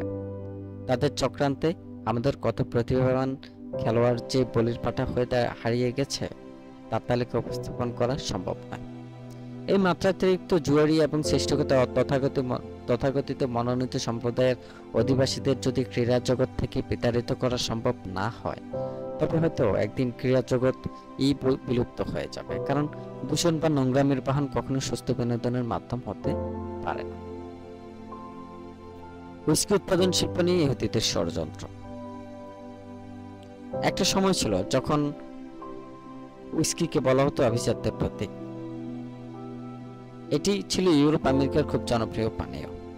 পারিবারিক, সামাজিক, ধর্মীয়, রাষ্ট্রীয় যে কোনো অনুষ্ঠানে এর প্রচলন ছিল। এর উৎপাদন প্রক্রিয়াতে ছিল নান্দনিক সৌন্দর্যের বহিঃপ্রকাশ। আমাদের পূর্বপুরুষরা ঘোড়া গল্পের বই যেমন পছন্দ করত তেমনি ভাবে শরাবও পছন্দ করত। প্রাচীন লেখক ও রাজাদের কাছে এটা ছিল গর্বের প্রতীক, কারণ স্বাস্থ্য, মান ও ভেজাল শূন্যতা প্রাধান্য দিয়ে পরিশুদ্ধ আঙ্গুরের রস থেকে এই শরাব তৈরি হতো। সে সময় বাজারে এমন অনেক শরাব পাওয়া যেত যার ফলে বহু প্রজন্মের প্রাকৃতিক নির্যাস মিশে থাকত। বলে রাখা ভালো, হুইস্কি ও শরাব উৎপাদন প্রক্রিয়ায় আহামরি কোনো পার্থক্য নেই। পার্থক্য কেবল ভাষাগত ব্যবহারে। যেমন হুইস্কি হলো সাধারণ মানুষের মুখের ভাষা, আর শরাব সাহিত্যিক ভাষা, যা ব্যবহৃত হয় গল্প, কবিতা, উপন্যাসে। বিশুদ্ধ পানীয় ফলের রস ছাড়া আরও একটি উপাদান হুইস্কি উৎপাদন শিল্পে বিশেষভাবে জড়িত, তা হলো ধৈর্য। মানুষ কেবল শখ ও আবেগ থেকেই এই শিল্পে কাজ করত। এই শিল্পে কাজ করতে যে নান্দনিক দক্ষতার প্রয়োজন তা অর্জন করতে দীর্ঘ সময়, পরিশ্রম ও অভিজ্ঞতার প্রয়োজন। বাণিজ্যিক মুনাফা এখানে ছিল গৌণ বিষয়। তাহলে এমন কি ঘটলো যার দরুন সচেতন মানুষরা আজ হুইস্কি বর্জন করা শুরু করেছে। হঠাৎ এই অনীহার কারণ কি? মানব সমাজ কি আগের চেয়ে বেশি পরিশুদ্ধ হয়ে পড়ছে? যা ছিল আভিজাত্যের প্রতীক, তার উৎপাদন নিয়ন্ত্রণে সরকারের কেন এত কাড়াকড়ি? কেন তার স্বাস্থ্যমান নিয়ে এত প্রশ্ন তোলা হচ্ছে? কারণ এই শিল্পে আজ ইহুদিদের থাপা পড়েছে। যে হুইস্কিকে আজকের সুশীল সমাজ বর্জন করছে, তার সাথে কয়েক প্রজন্মে আগের হুইস্কির রয়েছে আকাশ পাতাল পার্থক্য। শুধু তাই নয়, আমাদের প্রত্যেক খাদ্য তালিকার অন্তর্ভুক্ত এমন কোনো ভোগ্যপণ্য নেই যা তাদের অশুভ থাপা থেকে মুক্তি পেয়েছে। হয়তো অনেকে হুইস্কি পান করেন না, কিন্তু কিভাবে এর গুণগত মান নষ্ট করে এটিকে একটি অস্বাস্থ্যকর পানীয়তে রূপান্তর করা যায় তার ইতিহাস জেনে রাখেন। কারণ এর সাথে চারপাশে ঘটমান অনেক ঘটনার দৃশ্য মেলানো সম্ভব হবে। যে নান্দনিক প্রক্রিয়ার মধ্য দিয়ে হুইস্কি উৎপাদন করা হয় তা ভাষায় বর্ণনা করা সত্যি কঠিন। গল্প সাহিত্য যে অমর পানীয়ের কথা শোনা যায় তা মূলত তিনটি অঞ্চলে তৈরি হতো: স্কটল্যান্ডের গ্যানলিভেটে, আয়ারল্যান্ডের রাজধানী ডাবলিন ও আমেরিকার কেন্টাকি প্রদেশের ব্লুগ্রাস শহরে। প্রথমত এই অঞ্চলগুলো ইহুদি মুক্ত ছিল। দ্বিতীয়ত এখানকার জেন্টাইলরা ভালো হুইস্কির জন্য অন্তত 10 বছর পর্যন্ত অপেক্ষা করত। তৃতীয়ত এখানকার খাবার পানি ছিল অতি বিশুদ্ধ। এ কারণে এখানকার হুইস্কি ব্র্যান্ডগুলো বিশ্বজোড়া খ্যাতি ছিল, যেমন পেপার, ক্রো, টেইলর ইত্যাদি। অনেকে হয়তো বারবন হুইস্কির নাম শুনে থাকবেন। এটি বিশ্বের জনপ্রিয় ব্র্যান্ডগুলোর একটি। এটি তৈরি হতো হুইস্কির উৎপাদনের জন্য বিখ্যাত আমেরিকান কেন্টাকি প্রদেশে। একবার এর মূল কারিগর উৎপাদন খরচ কমাতে প্রতিষ্ঠানটিকে ইলিনয়েসে নিয়ে আসার পরিকল্পনা করা, কিন্তু ইলিনয়েস ও বোরনের পানি এক নয় জেনে তিনি হতাশ হন। বোরনের পানি গ্লেন ক্রেকের চুনা পাথর মিশ্রিত পানি, আর ইলিনয়েসে পাচ্ছে শস্য কাজে ব্যবহৃত নদীর পানি। সামান্য এই পার্থক্যই হারিয়ে যেতে পারে সুবিখ্যাত একটি ব্র্যান্ডের বিশেষত্ব। তাই তিনি কারখানার স্থানান্তরের পরিকল্পনা বাতিল করেন। এই কারণে আঞ্চলিক বিশেষত্বের জন্য এই হুইস্কি পৃথক পৃথক নামে পরিচিত। যেমন রাম সবচেয়ে ভালো হয় জ্যামাইকাতে, পোর্ট শরাব ভালো হয় পর্তুগালের ডোরো শহরে, শ্যাম্পেন ভালো হয় ফ্রান্সের রাইখেম শহরে, এবং বিয়ার ভালো হয় বেভারিয়াতে। যে না বিশুদ্ধ হুইস্কি বাজার থেকে গায়েব হয়ে গেল, অমনি বিয়ার এসে জায়গা দখল করে নিল। শুরুতে কেবল সচেতন মানুষই বিষয়টি উপলব্ধি করতে পেরেছিল। ফল ও সবজি রস হতে মিষ্টিজাত উপাদান সমূহ আলাদা করে ভারী পানীয় তৈরির যে কার্যপদ্ধতি তাকে গাজন প্রক্রিয়া বলা হয়। প্রাকৃতিক উপায়ে এই কাজ করা দীর্ঘ সময়ের ব্যাপার, কিন্তু ইহুদিরা এমন সব কৌশল উদ্ভাবন করে যা দ্বারা কৃত্রিম উপায়ে অতি অল্প সময়ে গাজন প্রক্রিয়া সম্পন্ন করা যায়। এভাবেই তারা অতি অল্প সময়ে প্রচুর হুইস্কি উৎপাদনের সক্ষমতা অর্জন করে। ফলে তাদের উৎপাদন ব্যয় বহুলাংশ কমে যায়। কারণ আগে যে পানীয় তৈরিতে লাগতো 10 বছর, তা এখন হচ্ছে 10 দিনে। কিন্তু তারপরও স্বাদ, রস, গন্ধে তাদের আলাদা করার কোনো উপায় নেই। যেহেতু ভালো হুইস্কি তৈরি হতে দীর্ঘ সময় লাগে, তাই এর বিক্রয় মূল্য বেশি হবে, এটাই স্বাভাবিক। কিন্তু ইহুদিদের উৎপাদন খরচ কম হয়, স্বল্প মূল্যে বিক্রি করতে পারত। তাছাড়া বাজারজাতকরণে ইহুদিদের মতো দক্ষ জাতি যে গোটা দুনিয়াতে ত্রুটি নেই তা আগেই বলা হয়েছে। বিভিন্ন দোকান, সুপারস্টোর, সেলুন ও পাইকারি ব্যবসায়ীদের সাথে তারা গড়ে তোলে মজবুত ব্যবসায়িক জোট। বিভিন্ন দোকান ইহুদিদের পানীয় বিক্রি করে এসব ব্যবসায়ীরা বেশ ভালো উপার্জন করত। কারণ বিক্রয় মূল্য কম হওয়ার এসব পণ্য বেশি বিক্রি হতো। আবার বিক্রি বেশি হয় তাদের কমিশনের পরিমাণও বেশি হতো। ফলে এই জাতীয় হুইস্কি খুব দ্রুত বাজারে ছড়িয়ে পড়ে। আগে যেখানে মধ্যবিত্ত শ্রেণীর মানুষ বছরে 1 বোতল হুইস্কি কিনতেই হিমশিম খেত, আজ পানির দরে কিনতে পারছে। অপরদিকে ভালো জেন্টাইল প্রতিষ্ঠানগুলো যারা নিজেদের আবেগ ও ভালোবাসা পুঁজি করে দীর্ঘ সময় নিয়ে প্রাচীন গৌরবময় হুইস্কি উৎপাদন করা অব্যাহত রেখেছিল, তারা বাণিজ্যিক প্রতিযোগিতায় টিকতে না পেরে হারিয়ে যেতে শুরু করে।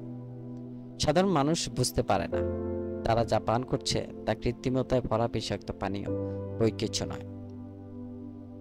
বিষয়টির উপর 1916 সালে জন ফস্টার ফ্রেস্টার তার লেখা দ্য কনকারিং জু বইয়ে উল্লেখ করেন। ইহুদিরা হলো আমেরিকান হুইস্কি শিল্পের রাজা। ন্যাশনাল লিকুয়ার ডিলারের তালিকাভুক্ত প্রতিটি প্রতিষ্ঠানের শতকরা 80% সদস্যই এই গোত্রের সদস্য। শুধু তাই নয়, এখানকার যে প্রদেশগুলোতে তামাকের ভালো চাষ হয় এই অঞ্চলগুলোতে তারা অন্য প্রতিষ্ঠানকে ভিড়তে পর্যন্ত দেয় না।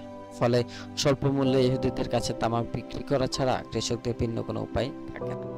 এর দরুন ইদানিং সিগারেট শিল্পে তাদের দাপট বেশি বৃদ্ধি পেয়েছে। আমেরিকান টোবাকো কোম্পানি যে পরিমাণ সিগারেট তৈরি করে তা দিয়ে দেশের সকল কেবল 15% চাহিদা মেটানো সম্ভব হয়। বাকি 85% আসে ইহুদিদের গোদাম থেকে। 1904 সালে আমেরিকার ব্যুরো অব কেমিস্ট্রি এর প্রধান হিসেবে নির্বাচিত হন ডক্টর হুইলি। সে বছর তিনি বাজারে চলমান হুইস্কি বিতর্কের উপর একটি বিবৃতি প্রদান করেন। এর অংশবিশেষ তুলে ধরা হলো। ভালো হুইস্কি প্রস্তুত করা দীর্ঘ সময়ের ব্যাপার, যা অনেকাংশে ব্যয়বহুল। এই প্রক্রিয়া অন্তত 4 বছর সময় লাগে। যেমন অ্যালকোহল অন্যান্য খাদ্য উপাদান জারণ বা অক্সিডেশন প্রক্রিয়া সম্পাদন করে, জৈব উপায়ে পানীয় রঙিন করতে পারে। এজন্য উপাদানগুলো দীর্ঘদিন গুদামজাত করতে হয়, যা উৎপাদন খরচ বাড়িয়ে দেয়। ইহুদিরা কৃত্রিম উপায়ে কিছু কৌশল আবিষ্কার করে, যা দ্বারা মাত্র কয়েক ঘন্টায় হুইস্কি তৈরি করা সম্ভব। একই পানীয় জেন্টাইলদের প্রস্তুত করতে লাগে কয়েক বছর। প্রথম ধাপে ফল বা সবজি রসের সাথে মিষ্টি নির্দিষ্ট পরিমাণ পানি মিশিয়ে পরিমাণ বাড়ানো হয়। দ্বিতীয় ধাপে দগ্ধ চিনি ও কেমিক্যাল মিশিয়ে পানি রঙিন করা হয়। তৃতীয় ধাপে রুচিকর স্বাদ ও গন্ধ সংযোজন করা হয়। এভাবে মাত্র কয়েক ঘন্টার বা কয়েক দিনে প্রচুর পানি উৎপাদন করা সম্ভব, যা আপাতত দৃষ্টিতে স্বাদে গন্ধে সত্যিকারের হুইস্কি বলে মনে হবে। তবে এতে রয়েছে প্রচুর স্বাস্থ্য ঝুঁকি। কাঠি হুইস্কির যুগ বহু আগে শেষ হয়ে গেছে। বর্তমানে তা কেবল গল্প উপন্যাসে খুঁজে পাওয়া সম্ভব। জুস এনসাইক্লোপিডিয়াতে উল্লেখ আছে 1896 সালে রাশিয়ান সরকার হুইস্কি শিল্পকে রাষ্ট্রীয়করণ করায় অনেক ইহুদি পরিবারের ভাগ্যে দুর্দশা নেমে আসে। অতি মুনাফালোভী এই সম্প্রদায়টির হাত থেকে ভদকা শিল্প পুনরুদ্ধারের লক্ষ্যে রাশিয়ার সরকার তা রাষ্ট্রীয়করণ করে। পোল্যান্ড ও রোমানিয়াতেও একই ঘটনা ঘটে। তাদের ব্যাংকাররা রোমানিয়ান কৃষকদের জমি আত্মসাৎ করে ভদকা ব্যবসায়ীদের হাতে তুলে দিত। পরে একই কৃষকদের দিয়ে স্বল্প মজুরির বিনিময়ে সেই জমিগুলোতে ভদকা তৈরি মূল উপকরণ চাষ করানো হতো। বিষয়টি জানতে পেরে আমেরিকার সুশীল সমাজ হুইস্কি শিল্প রক্ষায় প্রেসিডেন্ট দপ্তরে জোর দাবি জানাতে থাকে। এরপর সরকারি দপ্তর থেকে ঘোষণা আসে, যারা এই শিল্পে জড়িত হবে, হোক উৎপাদনকারী বা খুচরা ব্যবসায়ী, সবাইকে যোগ্যতা প্রমাণ করে লাইসেন্স নিতে হবে। যদি এর বাইরে কারো দোকানে বা গুদামে হুইস্কি মজুদের সন্ধান পাওয়া যায়, তবে তার বিরুদ্ধে আইনানুগ ব্যবস্থা নেওয়া হবে। কিন্তু এই দূরে তো পারদের মতো, তাদের কোনো কিছু দিয়ে আটকে রাখা যায় না। তাদের যে জালেই আটকানো হোক না কেন, ঠিকই ছিদ্র দিয়ে গলিয়ে বেরিয়ে আসবে। লাইসেন্স আইন বলবৎ হওয়ায় ইহুদিদের বৈধ বাণিজ্যের পথ বন্ধ হয়ে গেলেও অবৈধ উপার্জনের পথ বন্ধ হয়ে যায়নি।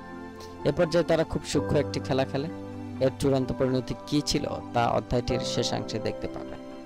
তাদের পরিকল্পিত চক্রান্তটি 3টি ধাপে নিচে উল্লেখ করা হলো।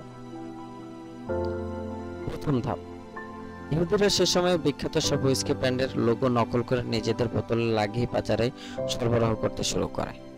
বাজারে বিপণী চক্রটির সঙ্গে ইহুদিদের ভালো সম্পর্ক ছিল বলে তারা আপসে বিষয়টি মেনে নেয়।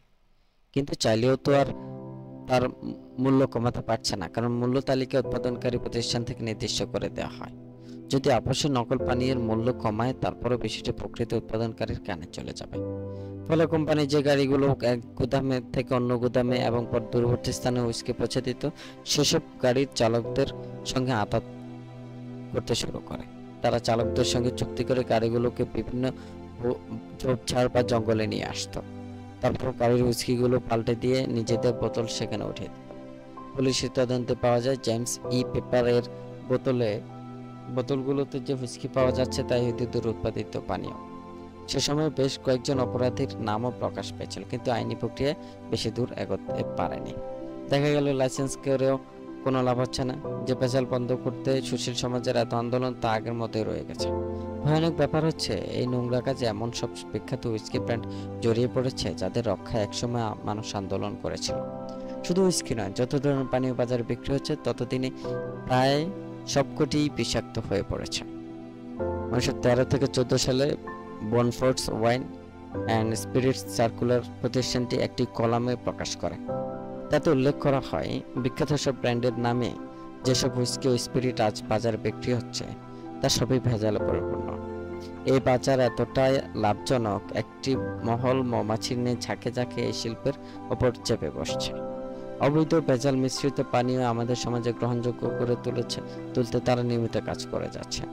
সামাজিক বিভিন্ন পার্বণ ও ধর্মীয় উৎসবগুলোতে ঐতিহ্য রক্ষার্থে আজ আমরা যেসব হুইস্কি পান করছি তা রাসায়নিক উপাদানে তৈরি পানীয় ব্যতীত আর কিছুই নেই।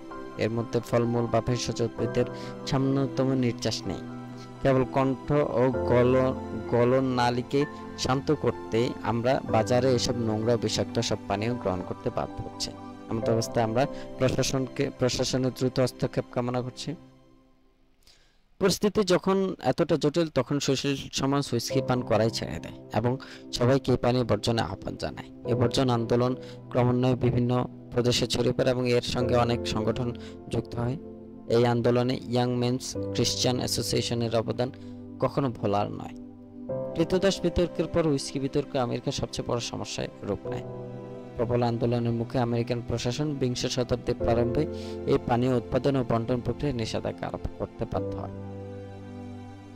1921 সালের এপ্রিল মাসে ওয়াশিংটনে অনুষ্ঠিত central conference of American rabies এর রাবাই লিও এম ফ্র্যাঙ্কলিন এর বক্তব্যের খানিকটা অংশ তুলে ধরা হলো।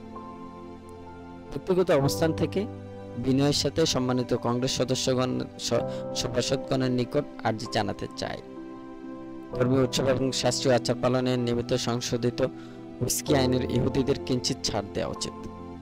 আমাদের বিভিন্ন ধর্মীয় আচারে শরাব একটি ঐতিহ্যময় ও বাধ্যতামূলক বিষয়। শরাবহীন ধর্মীয় থিডিস রাতগুলো আজ তার সৌন্দর্য হারাতে বসেছে। ধর্মীয় আচার পালনে হাজার বছর ধরে এই রাতে আমরা আঙ্গুরের রস পান করে আসছি। আমাদের প্রার্থনা শুরু হয় আঙ্গুর রস দিয়ে তৈরির বিশেষ এক শরাব পানের মধ্য দিয়ে। আমাদের বিশ্বাস, দেশ ও জনগণের স্বার্থে যা ভালো আপনারা তাই করেছেন। বিগত কয়েক দশক হুইস্কি শিল্পে যে প্রাচীন গুণমান হারিয়ে বসেছে তা বলা ভালো, কিন্তু তারপরও অন্যান্যদের ন্যায় আমরাও এদেশের নাগরিক। এদেশের জল হাওয়ায় নিজেদের শপথ দিয়েছে এবং দেশের সংবিধানের উপর পূর্ণ শ্রদ্ধা ব্যক্ত করেছে। মহামান্য সভাসদগণ, যে সংবিধানের বাস্তবায়নে আপনারা অহর্নিশি কাজ করে যাচ্ছেন সেখানে উল্লেখিত ধর্মীয় স্বাধীনতার বিষয়টি কি আপনারা ভুলে গেছেন? আজও মিলিয়ন মিলিয়ন ইহুদি নাগরিক এদেশের উন্নয়নে রাত দিন কাজ করে যাচ্ছে। তারা এদেশকে মনে প্রাণে নিজেদের দেশ বলে স্বীকার করে নিয়েছে। তাহলে আপনারা কিভাবে তাদের আবেগের বিষয়টি নতুন আইন পাশের সময় উজ্জ্বল রাখতে পারলেন? আমি এতটুকু বাড়িয়ে বলছি না। গত এক বছরে অসংখ্য রাবাইয়ের পক্ষ থেকে 150টি চিঠি আমার নিকট এসেছে, যেখানে সবাই হুইস্কি উৎপাদনের অনুমতি চেয়ে আর্জি করছে। আমি সত্যতা যাচাই করে দেখেছি, প্রতি 10টির মধ্যে 9টি চিঠির উদ্দেশ্য ধর্মীয় উৎসব ও শাস্ত্রীয় আচার পালনের হুইস্কির উৎপাদনের অনুমতি লাভ করা। যেহেতু নতুন আইন অনুযায়ী অনুমতি ব্যতীত এই পানীয় উৎপাদন পুরোপুরি নিষিদ্ধ, তাই আপনাদের অনুমোদন একান্ত আবশ্যক। গত কয়েক দশকে এই শিল্প নিয়ে যে বিতর্কের জন্ম হয়েছে তা আমরা অস্বীকার করছি না। সেই ভেজাল উৎপাদকের মধ্যে যে আমাদেরও কিছু সদস্য জড়িয়ে ছিল তা অস্বীকার করছি না। তবে আমাদের পাশাপাশি খ্রিস্টানদেরও তো অনেক সদস্য এই প্রক্রিয়ায় জড়িত ছিল। তাছাড়া গুটি কয়েক অপরাধের জন্য পুরো একটি সম্প্রদায়ের শাস্তি পাবে, এটাও সভ্য সমাজে কাম্য নয়। আশা করি কংগ্রেস সভাসদগণ বিষয়টি পুনর্বিবেচনা করবেন এবং সংবিধানের প্রতি শ্রদ্ধাপূর্বক আমাদের ধর্মীয় আচার পালনের পূর্ণ স্বাধীনতা প্রদান করবেন। তাদের আর্জি কংগ্রেস পার্লামেন্টে উঠলে সভাসদগণের মধ্যে এই নিয়ে তর্ক শুরু হয়। এক পক্ষ এই শিল্প পুনরায় চালু করার পক্ষে, অন্য পক্ষ এর বিপরীত দিকে অবস্থান নেয়। সবশেষ সিদ্ধান্ত হয় এই শিল্প কেবল ইহুদিদের জন্য খুলে দেওয়া হবে, এতে জেন্টালদের কোনো অংশগ্রহণ থাকবে না। তবে ইহুদিদের সবাই ইচ্ছে মতো হুইস্কি উৎপাদন করতে পারবে না। এই অনুমতি কেবল রাবাইদের জন্য প্রযোজ্য। তারা প্রত্যেক সিনাগগের জন্য বাৎসরিক 10 গ্যালন হুইস্কি উৎপাদন করতে পারবে। তৃতীয় ধাপ, বাৎসরিক 10 গ্যালন পরিমাণে খুব বেশি নয়, কিন্তু ইহুদিদের জন্য ছোট্ট একটি ছিদ্র যথেষ্ট। যেহেতু রাবাই ব্যতীত অন্য কেউ এই পানি উৎপাদন করতে পারবে না, তাই তারা দল বেঁধে সরকারি দপ্তরগুলোতে নিজেদের নাম তালিকাভুক্ত করতে শুরু করে। ফিলাডেলফিয়া, ফ্লোরিডা, নিউ ইয়র্ক সহ আমেরিকার বিভিন্ন স্থানে ব্যাঙের ছাতার মতো অজস্র সিনাগগ গড়ে ওঠা শুরু করে। সরকারি নিয়ম ছিল অন্তত 50 জন উপসনাকারী না হলে নতুন কোনো সিনাগগ প্রতিষ্ঠা করা যাবে না। তাই একই ব্যক্তি নিজের নাম অসংখ্যবার পরিবর্তন করে একাধিক সিনাগগের অধীনে তালিকাভুক্ত হতে শুরু করে। ধরুন ফ্লোরিডা প্রদেশের অরল্যান্ড শহরে 50 জন ইহুদি বাস করে, কিন্তু তারা নিজেদের নাম একাধিকবার পরিবর্তন করে সরকারের খাতে 300 জনের নাম দেখায় এবং 6টি সিনাগগ খোলার অনুমতি নেয়। একই সঙ্গে জন্ম নেয় 6 জন রাবাই, যাদের কাছে 60 গ্যালন হুইস্কি উৎপাদনের অনুমতি থাকবে, যদিও প্রত্যেককে 10 গ্যালন উৎপাদনের অনুমতি দেওয়া হয়েছে, কিন্তু রাবাইদের বাড়িতে শত শত লিটার হুইস্কি পাওয়া যায়। রেবি কোহিন নিজেদের পক্ষে ছাপাই গিয়ে বলেন, বেশি উৎপাদন করা হচ্ছে যেন কিছু নষ্ট হয়ে গেলেও শাস্ত্রীয় আচার পালনের দিনে কোনো ঘাটতি না পড়ে। নাম পরিবর্তন করে রাবাইদের অসংখ্য সংখ্যা বৃদ্ধির যে পরিকল্পনা, তার মূল হতো একই ব্যক্তি ছিল। অপরদিকে সাধারণ মানুষকে হুইস্কির প্রতি পুনরায় আবেগপ্রবণ করে তুলতে তারা থিয়েটার, চলচ্চিত্র ও সঙ্গীত প্রতিষ্ঠানগুলোকে ব্যবহার করতে শুরু করে। 15 বা 20 মিনিটের এমন কোনো নাটক পাওয়া যেত না যেখানে হুইস্কিকে একবারের জন্য উপস্থাপন করা হয়নি। ফলে ধীরে ধীরে চাইতে বাড়তে শুরু করে, কিন্তু বাজারে তো হুইস্কির অস্তিত্ব নেই, আছে কেবল ইহুদিদের বাড়িতে। জেন্টাল যুবকরা দীর্ঘপণে সেসব বাড়িতে গিয়ে বোতলে বোতলে পানীয় নিয়ে আসতো, ফলে তাদের কাঁচা অর্থ উপার্জনের রাস্তা বন্ধ হলো না। এই গোপনীয়তা বেশি দিন চাপা থাকলো না। আইন মন্ত্রণালয় তৎক্ষণাৎ এর বিরুদ্ধে ব্যবস্থা নিতে শুরু করে। যেমন 1919 ও 1920 সালে নিউ ইয়র্কের এক কোম্পানিতে পুলিশ তল্লাশি চালিয়ে $4 মিলিয়ন অবৈধ হুইস্কি জব্দ করে, যা শাস্ত্রীয় আচার পালনের নিমিত্তে তৈরি করা হয়েছিল। দেশ জুড়ে অসংখ্য রাবাই গ্রেপ্তার হয়। পরে দেখা যায় সরকারি খাতায় তাদের প্রত্যেকেরই একাধিক নাম রয়েছে। রচেস্টার, ফ্লিন্ট, মিশিগান ও পোর্ট হিউরনের সে সময়কার কাগজপত্র ঘাটাঘাটি করলে এমন অসংখ্য তথ্যের প্রমাণ পাওয়া যায়। অধিকাংশ পত্রিকার শিরোনাম ছিল এমন যে অবৈধ হুইস্কি রাখার অভিযোগ, রাবাই আটক। কিন্তু পক্ষপাতিত্বপূর্ণ মেরুদণ্ডহীন প্রশাসন থেকে যে বেশি কিছু প্রত্যাশা করা যায় না, তা কে না বোঝে। তারপরে কিছু রাবাইকে দীর্ঘমেয়াদে শাস্তি প্রদান করা সম্ভব হয়েছিল। কিছুদিন পর কংগ্রেস থেকে পুনরায় সিদ্ধান্ত নেওয়া হয়, এত জনপ্রিয় একটি পানীয়কে নিষিদ্ধ করার মধ্য দিয়ে বর্জন করা সম্ভব নয়। যারা অবৈধ প্রক্রিয়ায় উৎপাদন করার তারা ঠিকই চালিয়ে যাবে, তাই নিষিদ্ধ করার পরিবর্তে এর মান নিয়ন্ত্রণের উপর অধিক গুরুত্ব আরোপ করা উচিত। ফলে এই শিল্পের বাজার পুনরায় খুলে দেওয়ার অনুমোদন দেওয়া হয়, কিন্তু ততদিনে তো জেন্টাল প্রতিষ্ঠানগুলো দেউলিয়া হয়ে বা হাত গুটিয়ে অন্যত্র চলে গেছে। যাদের হাত ধরে একসময় গড়ে উঠেছিল বাজারের বিখ্যাত সব হুইস্কি ব্র্যান্ড, তাদের অনেকেই তখন এই ব্যবসা পুনরায় ফিরে আসতে ইচ্ছুক নয়। ইহুদিদের যেহেতু কাঁচা পয়সার অভাব ছিল না, তাই এই ব্র্যান্ডগুলো তারা একে একে কিনে নিতে শুরু করে। এমন কিছু ব্র্যান্ডের নাম নিচে উল্লেখ করা হলো, যেমন Old 66, Highland Rye, TW, Samuel Old Style sour mash, Bridgewater sour mash and rye whiskies, TJ Monarchs, Davies County sour mash whiskies, Louis Hunter 1870, Crystal Wedding, Jenny Made 76, Jigs Kentucky, corn whiskey, Lindell whiskey, Brunswick rye and bourbon, Red Top Rye, White House Club, Green River, Sunny Brook, Mount Vernon, Valley of Nelson, Jamesy Pepper, Gadder Brook, Great Western Distillery, Old Grove whisky, old Ryan whisky এবং বুসা chain. এমন আরও কিছু প্রতিষ্ঠানের নাম হলো যেমন Bernheim Bexinger and Company, Elias Bloch and Sons, J&A Freiburg and Workum, Helfert and Sons, Hoffheimer Brothers Company, Elias Heyman and Sons, Kaufman Baer and Company, Plain Brothers, Liop and Kong, H. Rosenthal and Sons, Seligman Distilling Company, Strauss Fridge and Company, S.N. Will and Company, F. Westheimer and Sons এবং আরো অনেক। এত brand ও প্রতিষ্ঠানের মধ্য থেকে খাঁটি whisky খুঁজে পাওয়া সহজ কাজ নয়। মজার বিষয় হলো ক্রেতা সমাজ এখন অনেক কম মূল্যে বাজারে বিখ্যাত সব পানীয় পান করতে পারছে, তবে তারা বুঝতে পারেনি এই পানীয়গুলো কারা তৈরি করছে। খুব অল্প সময় পুরো বাজার হুইস্কিতে সয়লাভ হয়ে গেল।